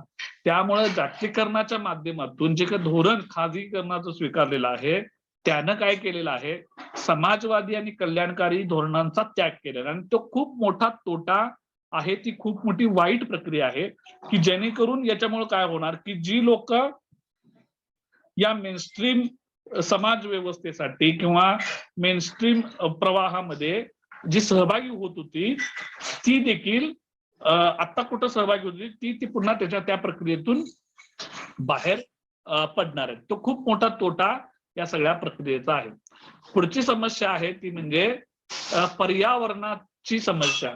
जागतिकीकरणाच्या माध्यमातून प्रचंड मोठ्या प्रमाणावर इंडस्ट्रीयल झालं, उद्योगधंद्यांची खूप मोठी वाढ झाली आणि या उद्योगधंद्यांची वाढ होत असताना, त्यांना परवानग्या देत असताना, उद्योगधंद्यांच्या निर्मितीसाठी कारखाना उभा करण्यासाठी पर्यावरणाच्या अनुषंगानं कुठल्याही पद्धतीची बंधनं पाळली नाहीत, सगळे नियम धाब्यावर बसवले आणि अनेक ठिकाणी कारखाने निर्माण झाले आणि त्या कारखान्याच्या निर्मिती प्रक्रियेसाठी आज तर तिथं खूप मोठ्या प्रमाणावर वृक्षतोड केली गेली, खूप मोठी जमीन अक्वायर केली. यासोबतच त्या कारखान्यांमधून बाहेर पडणारं जो रॉ मटेरियल आहे किंवा त्याचं जे वेस्ट वॉटर असेल, धूर असेल किंवा आणखी आवाज असेल, या सगळ्यांच्या माध्यमातून काय झालेलं आहे, पर्यावरणावर त्याचे खूप मोठे अनिष्ट परिणाम देखील झालेले आहेत. म्हणजे जर तुम्ही साधं उदाहरण तुम्ही बघायला गेलं तर तुमच्या गावाशेजारी जर तुमच्याकडे साखर कारखाना असेल आणि त्या आजूबाजूच्या साखर कारखान्याच्या गावाच्या परिसरामध्ये त्या कारखान्यातून जी मळ बाहेर पडते, मळी म्हणतो त्याला, त्याचा प्रचंड वास संबंध 10-15 किलोमीटर अंतरापर्यंत पसरलेला तुम्हाला बघायला मिळतो. हे एक साखर कारखान्याचं उदाहरण झालं. जे मोठमोठे केमिकल कारखाने आहेत त्यांची तरी गोष्ट वेगळी. म्हणजे असं झालेलं आहे की त्या ठिकाणी तिथल्या झाडांवर, तिथल्या वनस्पतींवर, तिथल्या जमिनीवर, तिथल्या हवेवर, तिथल्या पाण्यावर प्रचंड मोठ्या प्रमाणावर काय झालेला आहे, परिणाम झालेला आहे. मध्यंतरी तुम्हाला हसन मुस्लिमच्या जो कारखाना आहे कागलमध्ये, जो संताजी घोरपडे साखर कारखाना, तर त्या कारखान्याच्या शेजारच्या गावांनी मुश्रीफच्या घरावर मोर्चा काढला होता. याचं कारण असं आहे, त्यांचं असं मत होतं की जे आजूबाजूला जी गावं आहेत त्या गावांमध्ये ज्या पाण्याच्या विहिरी आहेत, त्या पाण्याच्या विहिरीमध्ये कारखान्यातून बाहेर पडणारे केमिकल झिरपून तिथलं पाणी गढूळ झालेलं आहे. म्हणजे पाण्याचा वास येतो त्या केमिकलचा. आणि ते लोकांनी काय केलं होतं की ते सगळं पाण्याच्या घागरी घेऊन मुश्रीफच्या घरावर मोर्चा काढला होता. म्हणजे बघा, एका बाजूला रोजगारासाठी, एका बाजूला वस्तू निर्माण करण्यासाठी कारखान्यांची आवश्यकता लागते आणि मग दुसऱ्या बाजूला असे उभे केले, त्याची जर नीटशी अंमलबजावणी केली नाही, तर पर्यावरण किंवा वेस्ट वॉटर मॅनेजमेंट व्यवस्थित केले नाही, तर त्याचे अनिष्ट परिणाम जे आहेत ते पर्यावरणावर होत आहेत. त्याचा दुसरा परिणाम आहे तो म्हणजे गुन्हेगारीमध्ये वाढ. आता जागतिकीकरणाचा आणि गुन्हेगारीचा काय संबंध, तर ज्या जागतिकीकरणाच्या माध्यमातून उद्योगधंद्यांची वाढ आणि व्यवसायाची भरभराट करण्यावर प्रयत्न केला जातो, बऱ्याच वेळा काय होतं की या सर्व प्रक्रियेला समाजामधून पर्यावरण कार्यकर्ते आहेत, समाजसेवक आहेत, यांच्या माध्यमातून प्रचंड विरोध केला जातो. मग अशा वेळी ते जे उद्योगधंदे आहेत ते उद्योगधंदे कोणत्याही पद्धतीने एनकेन प्रकारे स्थापनच करायचे आहेत, जमीन मिळवायचीच आहे. मग अशा वेळी काय केलं जातं, जी लोक त्याला विरोध करतात, ज्या लोकांच्या जमिनी जाणार आहेत, असं काय करतात की अशा लोकांना गुंडांच्या माध्यमातून काय केलं जातं, त्यांच्यावर नियंत्रण प्रस्थापित करणे किंवा त्यांचं भारतामध्ये तर अनेक उदाहरणं आहेत, अनेक सोशल ऍक्टिव्हिस्ट जे आहेत त्यांचा जीव गेलेला आहे किंबहुना त्यांना मारून टाकलेला आहे. त्यामुळं जागतिकीकरणाच्या माध्यमातून एका बाजूला आर्थिक विकास तुम्हाला झालेला दिसतो, तर दुसऱ्या बाजूला तुम्हाला गुन्हेगारीमध्ये प्रचंड मोठ्या प्रमाणावर वाढ झालेली दिसते. कारण एनकेन प्रकारे आपला फायदा करून घ्यायचा आहे आणि तो फायदा जर करायचा असेल तर सर्व नियम धाब्यावर बसवले पाहिजे. मग भलेही त्याला कोणी जरी विरोध करत असला तरी देखील त्या विरोधाला न जुमानता तो कोणत्याही पद्धतीने म्हणजे त्याला विरोध करून त्याच्यावर बळजबरी करून काय केलं जातं की आपलं जे धोरण आहे ते राबवण्याचा प्रयत्न केला जातो आणि त्याच्यातूनच गुन्हेगारी जगताचं प्रचंड मोठ्या प्रमाणावर वाढ झालेली आपणास दिसून येते. पुढचा घटक आहे तो म्हणजे संस्कृतीमध्ये अनिष्ट बदल. मुळातच जागतिकीकरणाच्या माध्यमातून सर्व जग आपण काय म्हणतो एकत्र आलेलं आहे. सर्व समाजातील, सर्व संस्कृतीतील लोकांचं काय होतं, याच्यामुळं आदान प्रदान होतं आणि एकमेकाच्या वेगवेगळी सांस्कृतिक जीवनमूल्य आलेली लोक एकत्र होत आहेत. याच्यामुळे झालंय काय की एका विकसित राष्ट्रांच्या किंवा ज्याला आपण श्रेष्ठ तथाकथित श्रेष्ठ अशा सांस्कृतिक जीवनमूल्य जोपासणाऱ्या लोकांना श्रेष्ठ मानण्याची प्रवृत्ती जागतिकीकरणाच्या माध्यमातून बळावली असल्यामुळं की जी लोकांची जी अविकसित आहे, ज्यांचं नवी दुसरं स्वतःच असं जीवनमूल्य आहे, त्यांच्यामध्ये पुन्हा ती न्यूनत्वाची भावना निर्माण होते की आपलं जे आहे ते आपलं काही चांगलं नाही, त्यांचं जे आहे तेच खूप चांगलं आहे. आणि त्याच्यामुळं झालेलं काय आहे की सर्वसामान्य माणसाची जी सांस्कृतिक जीवनमूल्य जी आहेत त्यांचा काहीतरी ऱ्हास व्हायला लागला. म्हणजे चंगळवादी जीवन जगणं, अतिरेकी स्वातंत्र्याचा स्वीकार करणं, अशा पद्धतीच्या भूमिका घेतल्या गेल्या असल्यामुळं काय झालेलं आहे की जी तळागाळातील लोकांची त्यांची सामाजिक आणि सांस्कृतिक असणारी जी जीवन पद्धती आहे त्याचा कुठेतरी ऱ्हास आपल्याला या ठिकाणी झालेला दिसतो.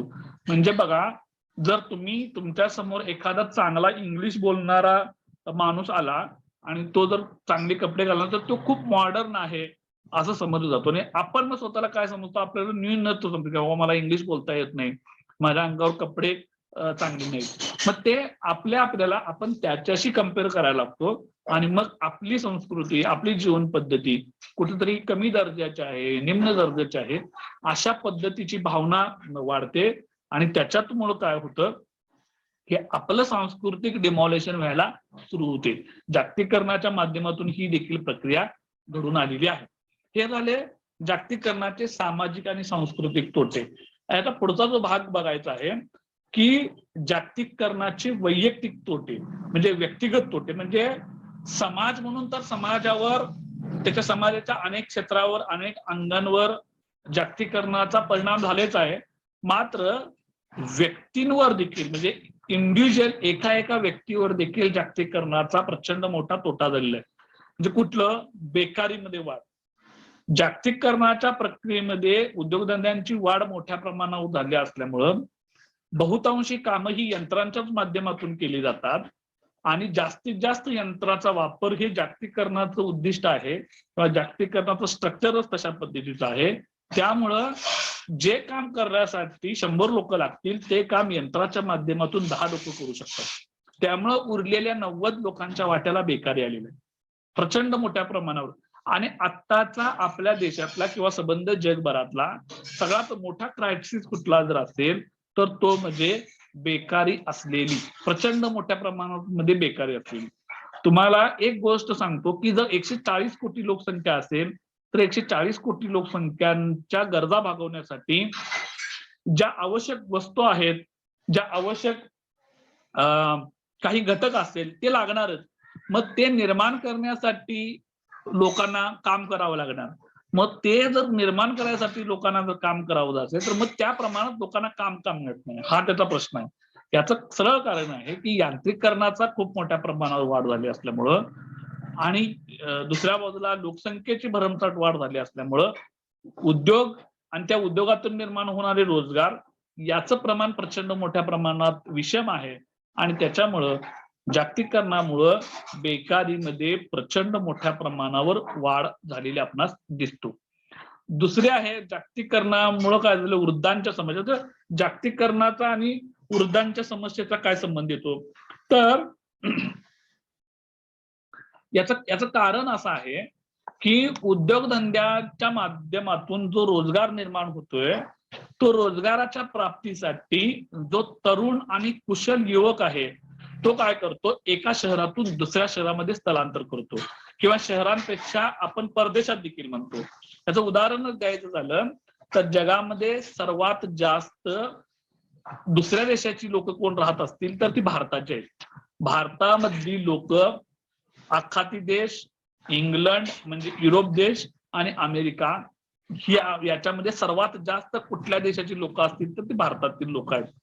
जर तुम्ही प्रादेशिक अंतर्गत म्हणजे भारताच्या अंतर्गत जर बघायला गेला तर आपला जी कोकण किनारपट्टीचा जो भाग आहे म्हणजे साधारणपणे रत्नागिरी, सिंधुदुर्ग या भागातील लोक जे आहेत ती सगळीच्या सगळी तरुण लोक ही मुंबईला राहतात. आणि त्या गावांमध्ये मग कोण राहतं, केवळ म्हातारी लोक राहतात.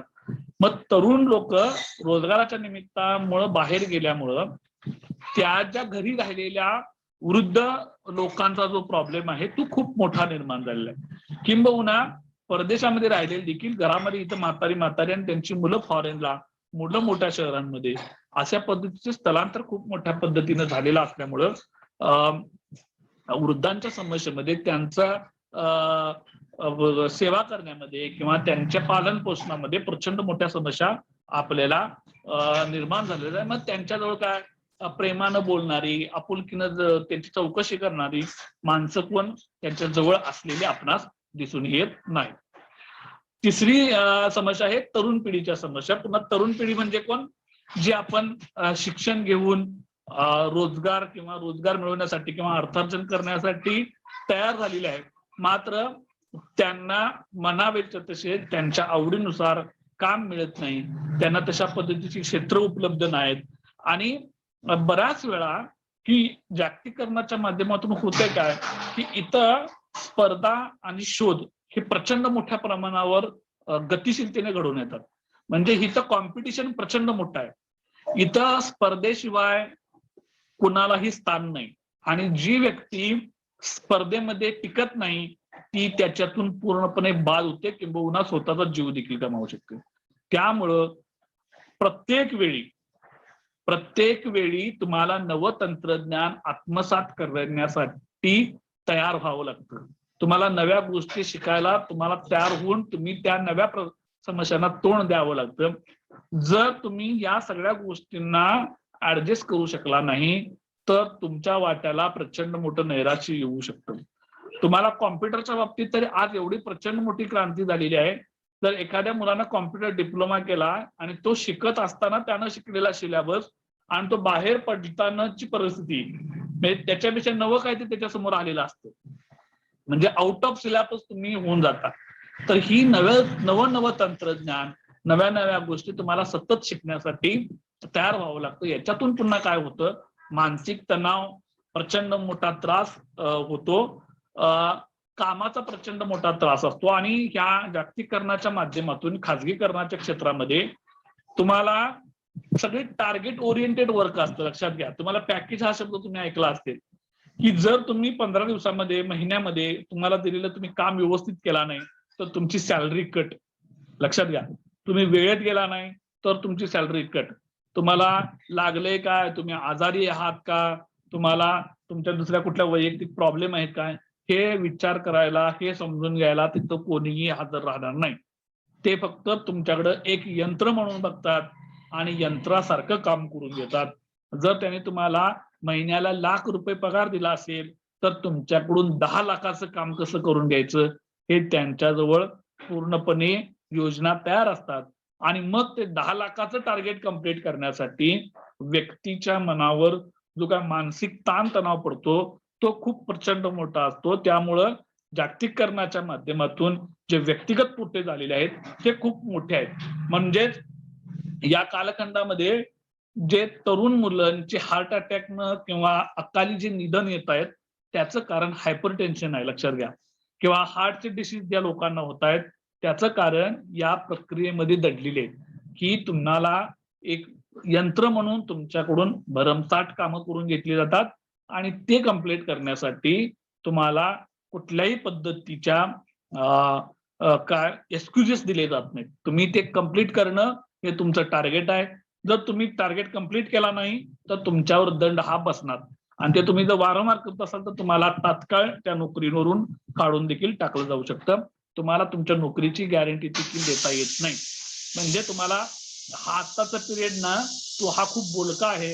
तुमच्या आजूबाजूला जर कोण सरकारी नोकरदार असेल, कोण शिक्षक असेल, त्याच्या अकाउंटला, त्यानं आता शाळेला तो गेलेला नाही वर्षभर तरी देखील त्याच्या अकाउंटला 1-2 तारखेला त्याचा पगार जमा होतोय. मात्र ते जर तुमचा भाऊ किंवा आणि कोण जर पुण्यामध्ये मल्टीनॅशनल कंपनीत जर काम करत असेल आणि त्याचं कामाचं स्वरूप वर्क फ्रॉम होमचं नसेल आणि त्याला तो घराकडे आला असेल तर तो ज्या दिवशी आलाय त्या दिवशी त्याचा पगार बंद झालेला आहे. आणि ह्या अशा अनेक गोष्टी आहेत. म्हणजे गेल्या 6 महिन्यामध्ये जवळपास हजारो नव्हे लाखो लोकांचे रोजगार गेलेले आहेत.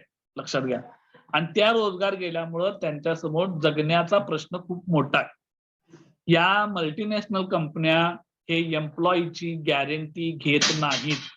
त्यांच्या पगाराचं जर काम केलं तर पगार, काम नाही पगार बंद. हे सरळ सरळ त्यांचं धोरण आहे. ते तुम्हाला तुमचं सामाजिक दृष्टिकोनातून तुमचं कल्याण व्हावं, तुमचं कुटुंबात काय चाललंय हे कशाचं काय त्यांना घेणं देणं नाही. आमचं तुम्ही काम आणि तुमचा पगार याच्याशी त्यांना घेणं देणं आहे. त्यामुळं जागतिकीकरणाचा विचार केला तर तुम्हाला ही गोष्ट प्रकर्षानं जाणवते की एका बाजूला तुम्हाला त्या प्रक्रियेचे फायदे जरी दिसत असले तरी दुसऱ्या बाजूला प्रचंड मोठ्या प्रमाणावर जागतिकीकरणाचे तोटे देखील झालेले आहेत. आणि आज जे थर्ड वर्ल्ड कंट्रीज मधले देश आहेत, म्हणजे जे अविकसित देश आहेत, या देशातील अनेक तज्ञांचं, अनेक अभ्यासकांचं, अनेक समाजशास्त्रज्ञांचं असं मत आहे की जागतिकीकरणाच्या माध्यमातून विकसित देशांनी त्या अविकसित देशांना लुबाडून आपला विकास केलेला आहे. आणि जर का त्या अविकसित देशांना आपल्या स्वतःचा विकास करायचा असेल तर त्यांनी त्या विकसित देशांच्या मॉडेलवर विसंबून न राहता त्यांना त्यांच्या त्यांच्या देशातील सामाजिक, सांस्कृतिक, भौगोलिक परिस्थितीचा विचार करून त्या समाजातील, त्या देशातील अगदी शेवटच्या स्तरापर्यंत असणारी जी लोक आहेत त्यांच्या हातापर्यंत कसा रोजगार जाईल, त्यांना या मुख्य प्रवाहामध्ये कसा आणता येईल आणि आपली इकॉनॉमी व्यवस्था कशा पद्धतीनं सुदृढ करता येईल अशी धोरणं आखली पाहिजेत. जर वरून त्यांना अशा पद्धतीची धोरणं आखून जर आहे ते मॉडेल स्वीकारलं, म्हणजे जागतिकीकरणाचं आहे ते मॉडेल जे स्वीकारलं तर नव गुलामीचं धोरण किंवा गुलामीची व्यवस्था निर्माण होईल. म्हणजे जसं पूर्वी राजे महाराजे किंवा देश येऊन राज्य करायचे, जसं भारतावर 150 वर्ष इंग्रजांनी राज्य केलं तसं आता राहता येत नाही. मात्र आता कंपन्यांच्या माध्यमातून, म्हणजे जसं मोदी आणि अंबानी यांचं जे नेक्सस आहे, मोदी आणि अडाणी यांचं जे आंतरसंबंध आहेत, म्हणजे हे धोरण कोण ठरवणार? उद्योगपती ठरवणार, अंबानी ठरवणार, अदानी ठरवणार, मल्टीनॅशनल कंपन्या ठरवणार. आणि हे होत आलेलं आहे आणि ती फक्त लोक आपला फायदा बघतात. लक्षात घ्या, त्यांना सर्वसामान्य लोकांशी काहीही घेणं देणं नाही. त्यामुळं जागतिकीकरणाची प्रक्रिया जेवढी आपल्याला चांगली दिसते त्याच्याही पेक्षा ती भयंकर आहे. विकसित देशांना ते चांगलं मॉडेल वाटतं कारण त्यांचा त्याच्यातनं फायदा झालेला आहे. मात्र जे अविकसित देशांमधच्या बाबतीत विचार केला तर तुम्हाला थोडाफार त्याचा चांगला परिणाम दिसतो. मात्र दीर्घकालीन जर बघायचं म्हटलं तर जागतिकीकरणाच्या माध्यमातून त्या देशांच्या वाट्याला गुलामी आलेली आहे. त्या देशांच्या वाट्याला प्रचंड मोठ्या प्रमाणात आर्थिक शोषण आलेलं आहे. त्या देशांच्या वाट्याला गरीब श्रीमंतीची दरी प्रचंड मोठ्या प्रमाणात वाढलेली आहे आणि भारत हे त्याचं सर्वात मोठे एक्झाम्पल आहे. भारतातील 1% लोकांच्याकडं 75% पेक्षा जास्त संपत्ती एकवटलेली आहे. लक्षात घ्या. त्यामुळं येणारा जो काळ आहे तो तुमच्या आमच्या अस्तित्वाचा असणार आहे. कसं जगायचं हा खूप मोठा प्रश्न असणार आहे. त्यामुळं जागतिकीकरणाच्या प्रक्रियेकडे सर्वांनी गांभीर्यानं बघणं गरजेचं आहे. मला माहित नाही पुढचा काळ कसा येईल कारण आपण काय भविष्य, पण याला जर वेळीच थोपवलं नाही, त्याच्यावर चांगल्या सरकारने चांगली धोरणं आखली नाहीत तर त्या त्या देशातील बहुसंख्य लोकांच्या वाट्याला अन्न पाण्यासाठी तडपडावं लागेल, एवढं मात्र नक्की. या ठिकाणी जागतिकीकरणाच्या प्रक्रियेचा किंवा जागतिकीकरण ही संकल्पना आहे ती आपण शिकवून संपवलेली आहे. याच्यामध्ये जागतिकीकरण म्हणजे काय, त्याची व्याख्या, त्याचं स्वरूप, त्याची वैशिष्ट्ये आणि जागतिकीकरणाचे फायदे तोटे या सर्वांचा आपण गेली 3 लेक्चर मध्ये मानवी समाजाला कशा पद्धतीचे फायदे दिलेले आहेत आणि किंवा त्याच्याबरोबरच त्या जागतिकीकरणाचे नेमके तोटे काय झालेले आहेत याची चर्चा आता आपल्याला या ठिकाणी करायची आहे. तर बघूया आपण जागतिकीकरणाचे नेमके फायदे कोणते झालेले आहेत. तर अनेक क्षेत्रांवर जागतिकीकरणाचा बरा वाईट परिणाम झालेला आहे. आणि त्याच्यातला पहिला जो भाग आहे तो म्हणजे जागतिकीकरणाचे आर्थिक फायदे. आता मुळातच जागतिकीकरणाची प्रक्रिया ही उद्योग आणि व्यापार यांच्याशी संबंधित आहे, त्या अर्थव्यवस्थेशी संबंधित आहे. त्याच्यामुळं सर्वात मोठा इम्पॅक्ट जो आहे तो त्याच्या इकॉनॉमिक सेक्टरवर झालेला आहे जागतिकीकरणाचा. आणि मग त्याचे आर्थिक फायदे लक्षात घेत असताना त्याचा सर्वात जो फायदा झाला की औद्योगिक फायदे कुठल्या कुठल्या पद्धतीचे झाले. मी तुम्हाला कालही सांगितलं की औद्योगिकीकरणाची प्रक्रिया जी आहे ती साधारणपणे युरोपमध्ये सुरू झाली आणि तिथून पुढं ती जगभर पसरली. आणि औद्योगिकीकरणाच्या माध्यमातून युरोपीय देशांनी भरमसाठ संपत्ती एकवटली, आपला आर्थिक फायदा करून घेतला आणि विकासाचं एक मॉडेल उभं केलं आणि ते जगभरातल्या इतर देशांनी देखील बघितलं. त्यामुळं एक असा विचार प्रवाह निर्माण झाला की जर तुम्हाला तुमच्या देशाची आर्थिक प्रगती करून घ्यायची असेल, तुमचा विकास करायचा असेल, तर तुम्हाला औद्योगिकीकरणाशिवाय पर्याय राहत नाही.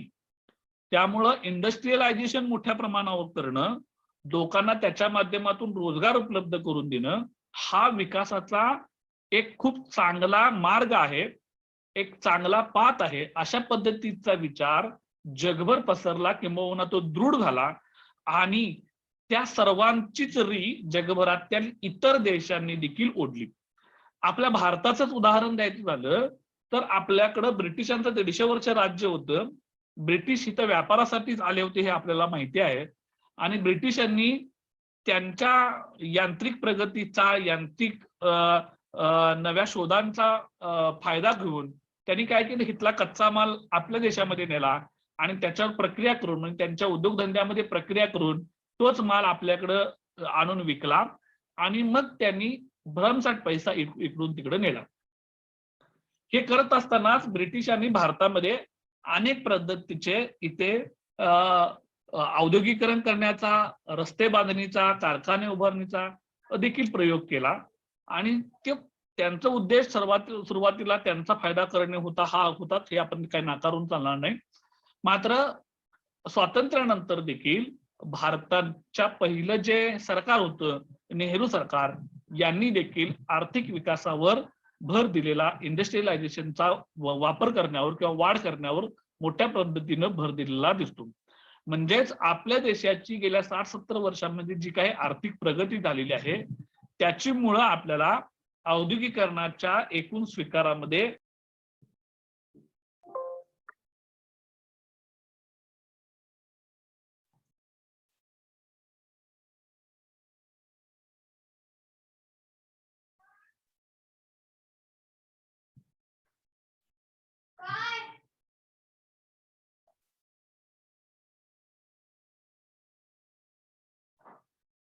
तर आवाज येतो का रे माझा?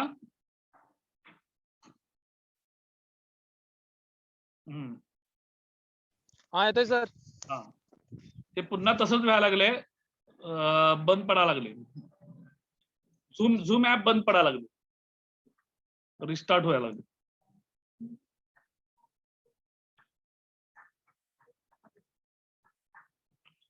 असो, त्यामुळं जगभर आर्थिक औद्योगिकरण वाढलं, झपाट्यानं वाढलं, हा त्याचा पहिला फायदा आहे. दुसरा आहे व्यापार विषयक फायदे.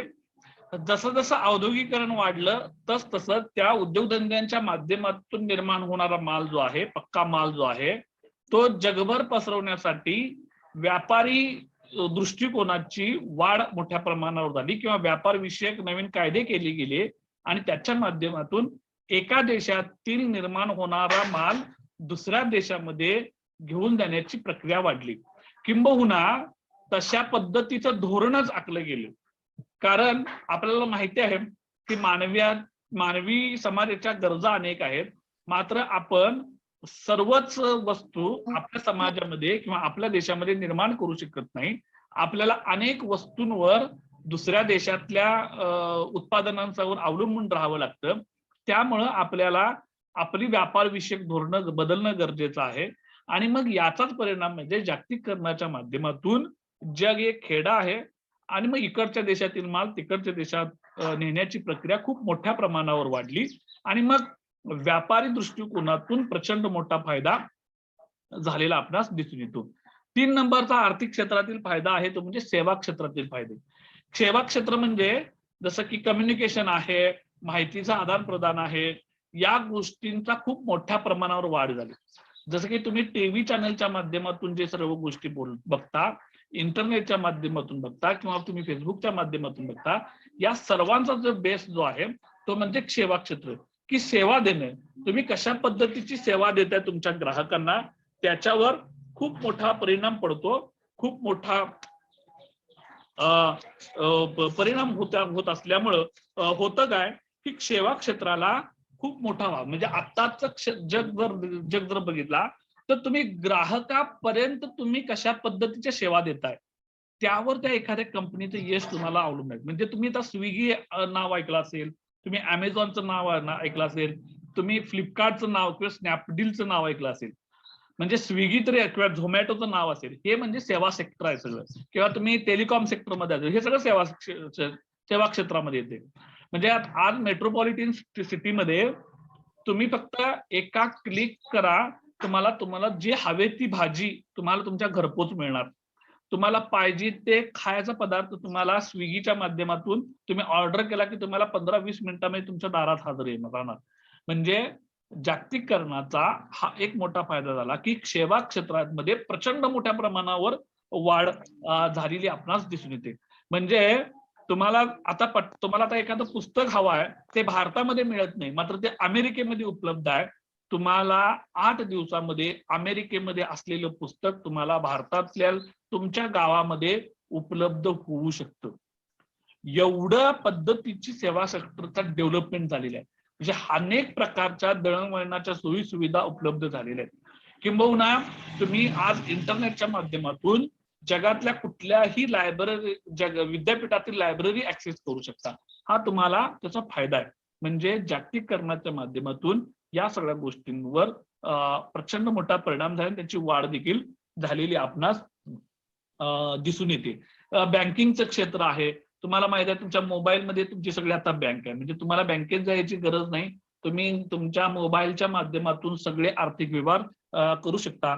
हा त्याचा खूप मोठा फायदा आहे. आणि शेवटचा जो 4 नंबरचा फायदा आहे आर्थिक म्हणजे कृषी क्षेत्रातील फायदा. कृषी क्षेत्रावर जागतिकीकरणाचा प्रचंड मोठा परिणाम झालेला आहे. त्याच्यातून शेतीचं तंत्रज्ञान, शेती करण्याची पद्धती, शेतीमालाचा उठाव किंवा शेती संबंधित असणारी इतर सर्व अवजारं असतील, ही सर्वच्या सर्व आज तुम्हाला एका ठिकाणी उपलब्ध होऊ शकतात. किंबहुना जगाच्या दुसऱ्या क्षेत्रामध्ये किंवा एका अति लांबच्या प्रदेशामध्ये असणारा एखादं माल, एखादं वस्तू, एखादं बियाणं, एखादं अवजार किंवा आणखी खतं वगैरे असतील तर तुम्हाला दुसऱ्या देशामध्ये त्याचं पाहिजे त्या ठिकाणी तुम्हाला मिळू शकतं. यासोबतच शेती करण्याच्या पद्धतीमध्ये देखील प्रचंड मोठ्या प्रमाणावर आहे. म्हणजे आता शेती केवळ उपजीविकेपुरती करायची नाही, तर ती त्याच्याकडं एक इंडस्ट्री म्हणून बघायचं, एक उद्योग म्हणून बघायचं. म्हणूनच तुम्हाला शेतीमध्ये खूप मोठ्या पद्धतीमध्ये बदल झालेले तुम्हाला बघायला दिसतील. म्हणजे हा सर्व जो फरक आहे तो ह्या जागतिकीकरणाच्या प्रक्रियेतूनच निर्माण झालेला आहे. म्हणजे आता तर कॉन्ट्रॅक्ट फार्मिंग आहे, म्हणजे एखादी कंपनीच तुमची शेती घेऊ शकते. म्हणजे त्याला कॉन्ट्रॅक्टवर द्यायचं, तुम्हाला एक 10 वर्षाचा 5 वर्षाचा करार करायचा आणि त्या कंपनीला द्यायचं.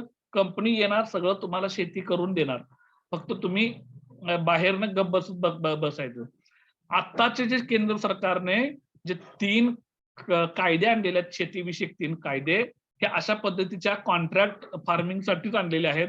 मात्र भारतातील खास करून पंजाब आणि हरियाणा आणि उत्तर प्रदेश या राज्यांमधील शेतकऱ्यांनी या कृषी कायद्यांना खूप मोठा विरोध केलेला आहे. कारण एक जगभरातलं चित्र असं आहे की ज्यावेळी कृषी क्षेत्रामध्ये असे कॉन्ट्रॅक्ट फार्मिंग येतं किंवा मोठमोठे उद्योजक येतात, ते सुरुवातीला तुम्हाला भलेही ते फायदे देतील, मात्र नंतर काय होतं की ते जे सगळे जे शेती करणारे जे उद्योगपती आहेत ते काही सेवा देण्यासाठी किंवा समाज कल्याण म्हणून त्या उद्योगामध्ये उतरले नसतात, तर त्यांना त्यातून जास्तीत जास्त नफा मिळवायचा आहे.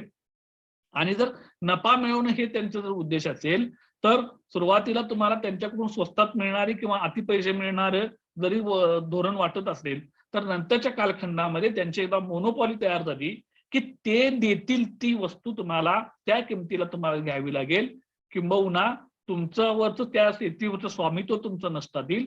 हे नंतरचे सगळे त्याचे तोटे आहेत ते आपण नंतर त्या भागामध्ये बघू.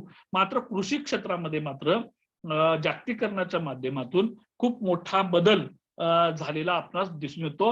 हजारो कोट्यावधी रुपयाची गुंतवणूक शेती क्षेत्रामध्ये केलेली आपणास दिसून येते.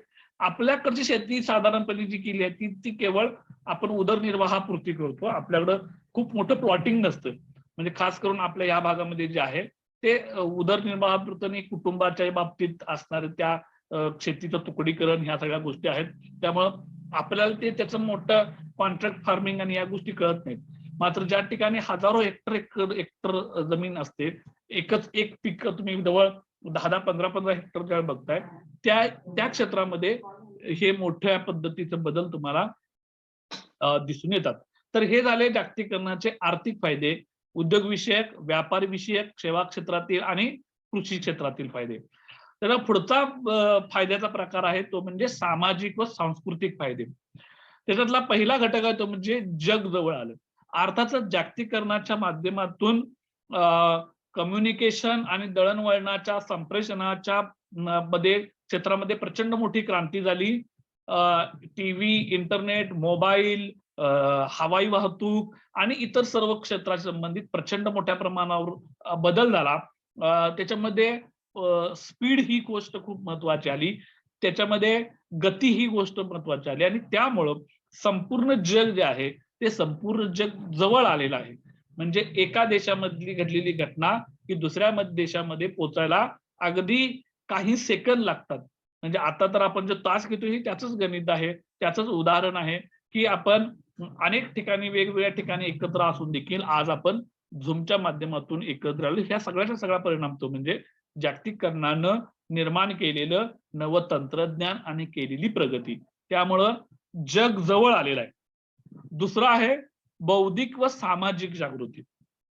आता बौद्धिक आणि सामाजिक जागृती म्हणजे काय की प्रचंड मोठ्या प्रमाणात ज्या व्यक्तीजवळ बौद्धिक चातुर्य आहे, ज्या व्यक्तीजवळ नवं काहीतरी संशोधन करण्याचं, नवं काहीतरी शोधण्याची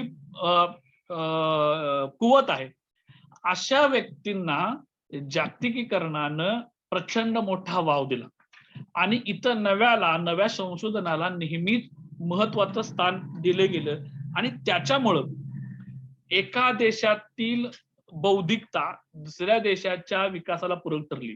याचं उदाहरण द्यायचं झालं तर भारत हे सगळ्यात मोस्ट जबरदस्त एक्झाम्पल आहे.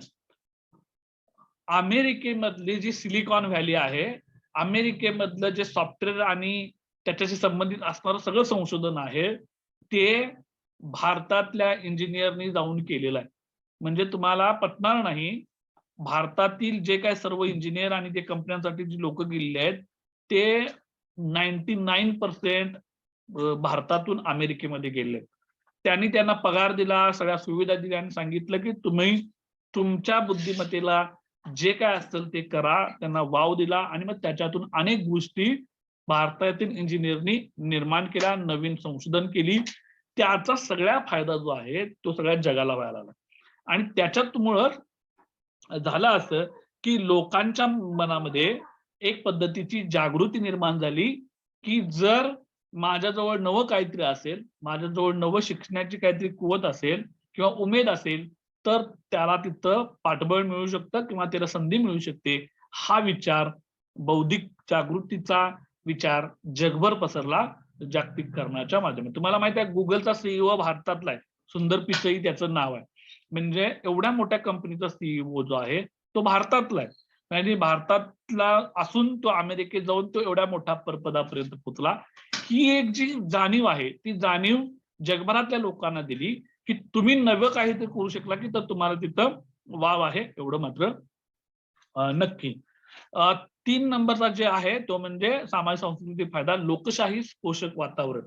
की जसं मी तुम्हाला आत्ताच सांगितलं की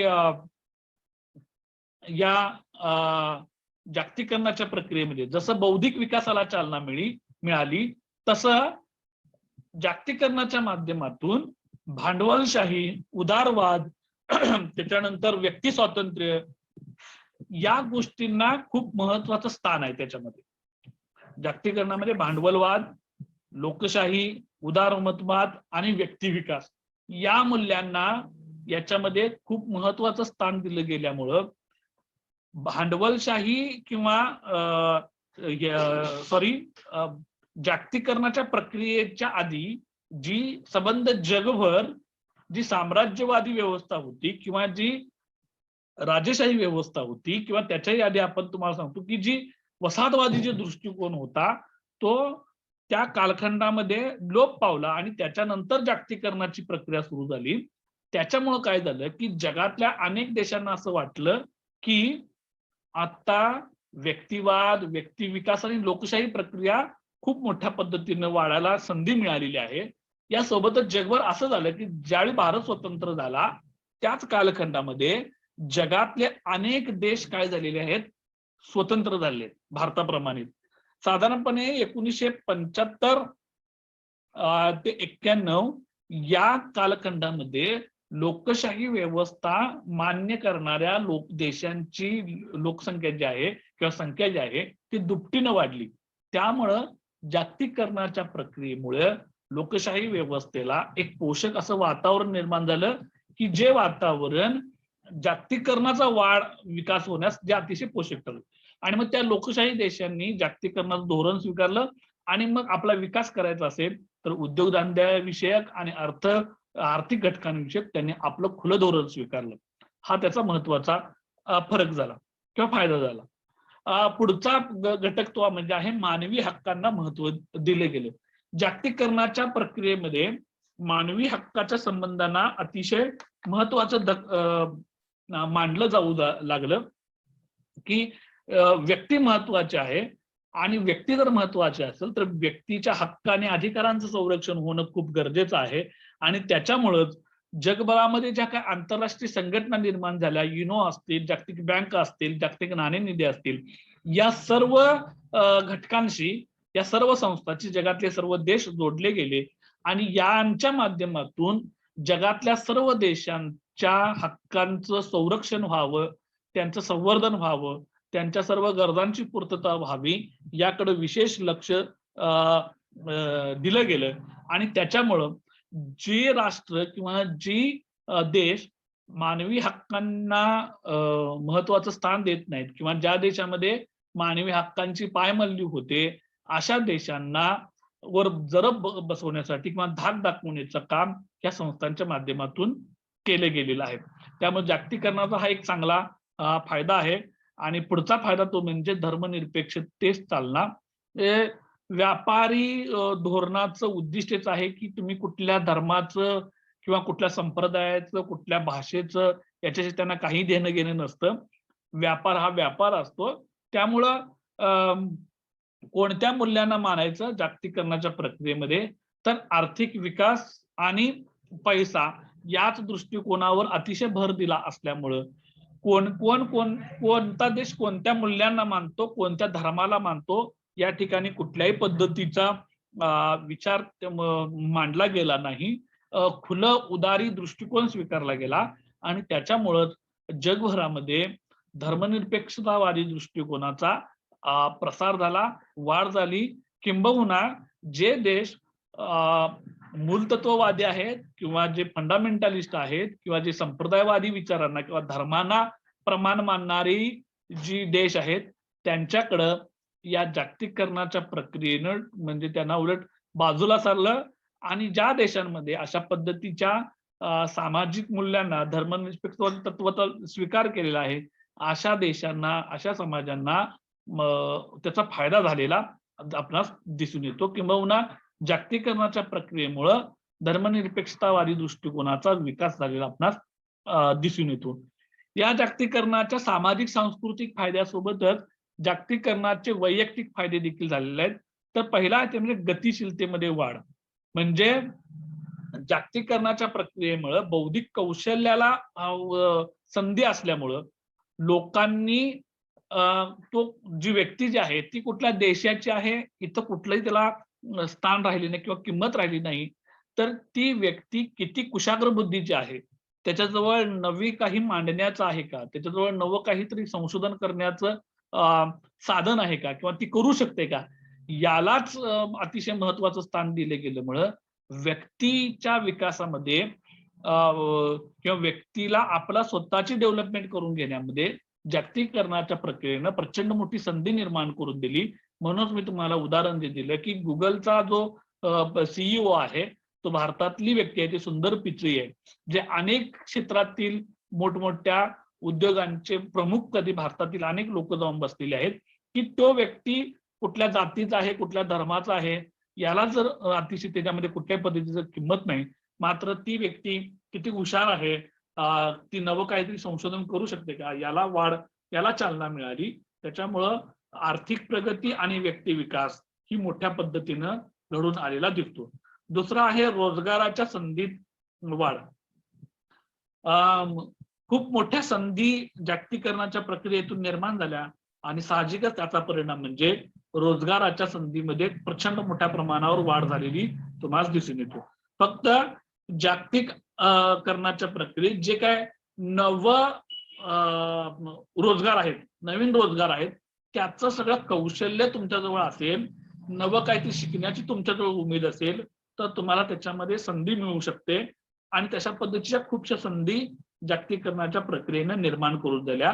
त्यामुळं एक व्यक्तीच्या दृष्टिकोनातून जर फायद्याचा विचार करायला झाला तर रोजगाराच्या संधीमध्ये झालेली वाढ हा जागतिकीकरणाचा खूप मोठा फायदा आहे असं आपल्याला म्हणता येईल. पुढचा फायदा आहे तो म्हणजे ग्राहक म्हणून व्यक्तीचा फायदा. जागतिकीकरणाच्या प्रक्रियेनं खूप मोठ्या पद्धतीने स्पर्धा निर्माण केल्या. अनेक कंपन्या त्या सर्व क्षेत्रामध्ये निर्माण झाल्या. त्याच्यामुळं एक व्यक्ती म्हणून, एक ग्राहक म्हणून माझ्यासमोर अनेक पर्याय निर्माण झाले. म्हणजे जर तुम्ही आता बाजारात मोबाईल घ्यायला गेला तर तुमच्यासमोर 50 कंपन्या आहेत. तुम्ही कोणता मोबाईल घ्यावा हे तुमच्याजवळ आज सगळं चॉईस आहे. म्हणजे तुमची पैशाची कुवत, तुमची असणारी गरज यावरून तुम्ही अनेक कंपन्यांबद्दल प्रोडक्ट तुम्ही काय करू शकता, निवडू शकता. हे तुम्हाला जागतिकीकरणानं निर्माण केलेला फायदा आहे. म्हणजे ग्राहक बनून तुम्हाला अनेक पर्याय तुमच्यासमोर उपलब्ध झाले. असे हे जागतिकीकरणाचे अनेक फायदे आहेत. म्हणजे आर्थिक फायदे, सामाजिक सांस्कृतिक फायदे आणि व्यक्तिगत फायदे. हे तिन्ही महत्वाचे जे फायदे आहेत ज्याच्यामुळं जगभराचा चेहरा मोहरा बदलला, जगाचं एकूण चित्र बदललं, जगाच्या सामाजिक, सांस्कृतिक आणि व्यक्तिगत सर्व क्षेत्रावर खूप मोठा परिणाम जागतिकीकरणाचा झालेला आहे. मात्र एका बाजूला जर तुम्हाला हे असे अनेक फायदे जरी दिसत असले तरी देखील जागतिकीकरणाचे अनेक तोटे देखील आहेत. आणि हे जागतिकीकरणाचे तोटे हे जसं आर्थिक फायदे आहेत तसे आर्थिक तोटे देखील आहेत. जसे सामाजिक सांस्कृतिक फायदे आहेत तसे सामाजिक सांस्कृतिक तोटे देखील आहेत. आणि जसे व्यक्तिगत फायदे आहेत तसेच व्यक्तिगत तोटे देखील आहेत. तर आर्थिक फायदे तोट्यामध्ये आपल्याला औद्योगिक क्षेत्रातील तोट्यांचा जर विचार केला तर आपल्याला हे बघायला मिळतं की ज्यांच्या जवळ प्रचंड मोठ्या प्रमाणावर साधन संपत्ती आहे, ज्यांच्या जवळ प्रचंड मोठी संपत्ती आहे, अशाच उद्योगधंद्यांची मोनोपॉली निर्माण झाली. मात्र याच्यामध्ये जे असणारे छोटे छोटे जे उद्योगधंदे आहेत, ज्यांच्याजवळ संपत्ती कमी आहे, ज्यांच्याजवळ साधन सामुग्री कमी आहे, अशा व्यवसायांचं मात्र खूप मोठा तोटा झालेला आपण बघायला मिळतो. कारण एवढ्या मोठ्या प्रचंड शक्तिशाली मल्टीनॅशनल कंपन्यांपुढे असे लहान लहान उद्योग करणारे ज्यांच्याजवळ संपत्ती कमी आहे अशा उद्योगांची संपूर्णपणे आपण त्याला मराठीमध्ये वाट लागली. म्हणजे तुम्हाला सांगतो ह्या मल्टीनॅशनल कंपन्या आहेत ते काय एका देशामध्ये नसतात, त्यांची अनेक देशांमध्ये शाखा असतात आणि ते अनेक क्षेत्रामध्ये उतरतात. त्याच्यामुळं सगळ्यात मोठा आर्थिक तोटा जर बघितला तर मोठ्या उद्योगांनी लहान उद्योगांचं अस्तित्व संपुष्टात आणलं. दुसरा तोटा आहे व्यापार विषयक तोटा. त्याचाच पुढचा टप्पा म्हणजे जे व्यापार विषयक धोरण जे आहे, हे धोरण कुणाला फायदेशीर ठरलं की जे देश विकसित आहेत त्या देशांना या जागतिकीकरणाचा फायदा झाला किंवा व्यापार करायला फायदा झाला. ज्या देशांमध्ये उद्योगधंद्यांचा विकास झालेला नाही, मात्र ते काय करतात, इतर काही गोष्टींच्या ज्या बारीक सारीक गोष्टींचं उत्पादन करतात, त्यांना देखील खूप मोठ्या पद्धतीनं तोटा सहन करावा लागला. म्हणजे त्यांचा व्यापारामधली मोनोपॉली वाढली. कुठल्या देशांची? जी विकसित देश आहेत ते, ज्यांच्या जवळ मोठ्या प्रमाणावर उद्योगधंदे आहेत ते, ज्यांच्या जवळ प्रचंड मोठ्या आर्थिक संपत्ती आहे ते देश अशा व्यापारीच्या क्षेत्रावर त्यांनी आपलं मोनोपॉली केली, आपलं वर्चस्व प्रस्थापित केलं. त्यामुळे हा प्रचंड मोठा तोटा आहे जे अविकसित देश आहेत ते. याच्यातून काय झालं, जे अविकसित देश आहेत त्यांनी आयात मोठ्या प्रमाणावर केली आणि त्यांनी निर्यात त्यांची कमी असल्यामुळं याचा तोटा काय झाला, त्यांचं जे आर्थिक क्षेत्र जे आहे ते आर्थिक क्षेत्र डबघाईस केलं. आणि तुम्हाला माहिती आहे की ज्या देशामध्ये आयात मोठ्या प्रमाणावर केली जाते आणि निर्यात कमी प्रमाणावर होते, अशा देशांमध्ये ती जी अर्थव्यवस्था जी आहे ती अर्थव्यवस्था तोट्यात जाणारी असते. त्याच्या आंतरराष्ट्रीय बाजारपेठेमध्ये त्या देशाचा आर्थिक दृष्ट्या कुठेही विचार केला जात नाही. त्यामुळं व्यापार विषयक हा प्रचंड मोठा तोटा जगातल्या अनेक देशांना बसलेला आहे. किंवा त्यांच्या चलनाला काहीच मूल्य नसतं, हा त्याचा खूप मोठा फायदा आहे. सेवा क्षेत्राच्या दृष्टिकोनाचा जर विचार केला तर याच्यामध्येही आपल्याला हे बघायला मिळते की जे गरीब देश आहेत, लक्षात घ्या, जे गरीब देश आहेत त्या देशांची यंत्रणा कोलमडली. याच्यामध्ये पुन्हा त्या मल्टीनॅशनल कंपन्यांचंच वर्चस्व निर्माण झालेलं आहे. म्हणजे आम्ही तुम्हाला काय द्यायचं आणि काय नाही, खाय प्यायचं हे आम्हीच ठरवणार, आम्ही जे देणार तेच तुम्हाला मिळेल. म्हणजे सेवा क्षेत्राची देखील काय झाली, विकास झालेला तुम्हाला या देशामध्ये दिसत नाही. म्हणजे तुम्हाला जे काय मोटर गाडी लागत असेल, दूरसंचार लागत असेल, वॉशिंग मशीन लागत, टीव्ही, फ्रीज, या ज्या सगळ्या वस्तू आहेत त्याच्यावर मल्टीनॅशनल कंपन्यांचं वर्चस्व असल्यामुळं जे लहान देश आहेत त्यांच्यावर काय झालं, ते डबघाईला आलेले आहेत. त्यामुळे सेवा क्षेत्र देखील कोलमडलेलं आहे. हा त्याचा निगेटिव्ह इम्पॅक्ट जे त्यांच्यावर अवलंबून असणाऱ्या देशांचं. कृषी क्षेत्राच्या दृष्टिकोनातून ते पण पुन्हा तोच भाग आहे. जागतिकीकरणाच्या तोट्यांच्या अनुषंगाने विचार करता एक लक्षात घ्या की जे विकसित देश आहेत त्यांना त्याचा फायदा झालेला आहे सर्व क्षेत्रामध्ये, आणि जे गरीब देश आहेत त्यांचा तोटा झालेला आहे सर्व क्षेत्रामध्ये. लक्षात घ्या. किंबहुना त्यांनी त्यांची मोनोपॉली निर्माण केली आहे की तुम्ही कायच करायचं नाही, तुम्ही फक्त उपभोग घ्या, आम्ही काय करायचं ते करतो, अशा पद्धतीची मोदी. आणि त्यांच्यावर एक वर्चस्व. मग होतं काय की मग त्यांनी ठरवलं ते धोरण ठरतं. म्हणजे मग वस्तू बाजारामध्ये आली. अजून एक 3 मिनिटं शिल्लक आहेत, 3 मिनिटं शिल्लक आहेत. पण जागतिकीकरणात तोटे मी परत चालू करा, म्हणजे आजच्या संपूर्ण टाकूया.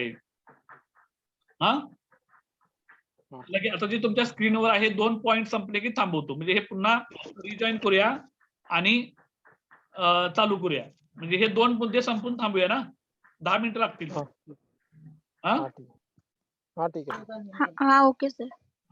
स्टॉप करतो आणि पुन्हा रिजॉईन करतो, म्हणजे नवीन परत राहायचं चालू, म्हणजे परत बोलत थांबायचं. समजते नाही मी काय बोललो ते सगळं? काय चालू आहे सध्या आपलं जागतिकीकरणाचे तोटे आहेत. याच्यातला सर्वात महत्वाचा भाग तुम्हाला मी आता जे सांगत होतो की जे विकसित राष्ट्र आहेत, युरोपीय देश, अमेरिका, जर्मनी, जपान, आता तुम्हाला माहिती आहे चायनानं आपली संपूर्ण बाजारपेठ काबीज केली आहे. चायना एक खूप मोठा देश आहे, लक्षात घ्या. चायनाची बाजारपेठ आणि उद्योगधंदे प्रचंड मोठे आहेत. म्हणजे चायनाची इकॉनॉमी 13.5 ट्रिलियन आहे, अमेरिकेची इकॉनॉमी 23 ट्रिलियन आहे आणि भारताची इकॉनॉमी 2.5 ट्रिलियन आहे. तुम्ही कल्पना देखील करू शकत नाही. तुम्ही विचार करा. म्हणजे तुम्हाला मी रुपयामध्ये तुम्हाला सांगतो, भारताची अर्थव्यवस्था 2.5 रुपये आहे चायनाची अर्थव्यवस्था 13.5 रुपये आहे आणि अमेरिकेची अर्थव्यवस्था 23.5 रुपये आहे. तुम्ही काय कॉम्पिटिशन होणार आहे तुम्ही सांगा. विचार करा. भारताचं किती रुपये आहेत? 2.5 रुपये. चायनाकडे किती रुपये आहेत? 13.5 रुपये आणि अमेरिकेकडे आहेत 23 रुपये. होऊ शकते स्पर्धा त्यांची. आपण जे महासत्ता वगैरे बघण्याचं स्वप्न बघणं काय वाईट नाही, स्वप्न बघायला पाहिजे, पण त्याच्यासाठी जे प्रयत्न करायला पाहिजे ते प्रयत्न आपल्यातल्या देशातली जे राजकारणी लोक आहेत ते करताना दिसत नाहीत. लक्षात घ्या, केवळ भाषण देऊन घोषणा करून उद्योगांचा विकास होत नाही, ते चालत नाही तसं. नाहीतर आम्ही 5 ट्रिलियन इकॉनॉमी करणार आणि 10 ट्रिलियन इकॉनॉमी करणार हे असं बोलून होत नाही. त्याच्यासाठी खूप मोठं धोरणात्मक निर्णय, ग्रासरूट लेवलवर लोकांना वस्तू उत्पादन करण्याचं, पैसा चलनवलन निर्माण करण्याचं प्रशिक्षण, तशा पद्धतीच्या इन्फ्रास्ट्रक्चर उभ्या करायला लागतात. तर त्यावेळी कुठं या सगळ्या गोष्टी साध्य होतात. असं एकाएकी काय भाषण देऊन नुसता कधी काय विकास होत नसतो, लक्षात घ्या. त्यामुळे जागतिकीकरणाची प्रक्रिया समजून घेत असताना त्या त्या देशातली राजकीय स्थितीचा देखील अभ्यास करणं खूप मोठं गरजेचं असतं. आता 1 मिनिटात ते संपेल. त्यानंतर मग मी तो दुसरा आणि तिसरा पॉइंट आपण घेऊया, चर्चा करूया. काय प्रश्न असतील तर तुम्ही मला विचारू शकता. तर ते काय नाही सर. सगळं समजतंय?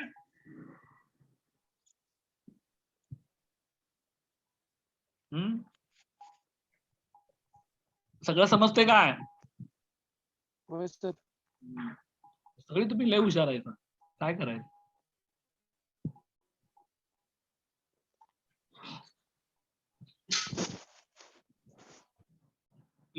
दिलेल्या लिंकवर पुन्हा जॉईन व्हा. फक्त 1 मिनिटात बंद होते.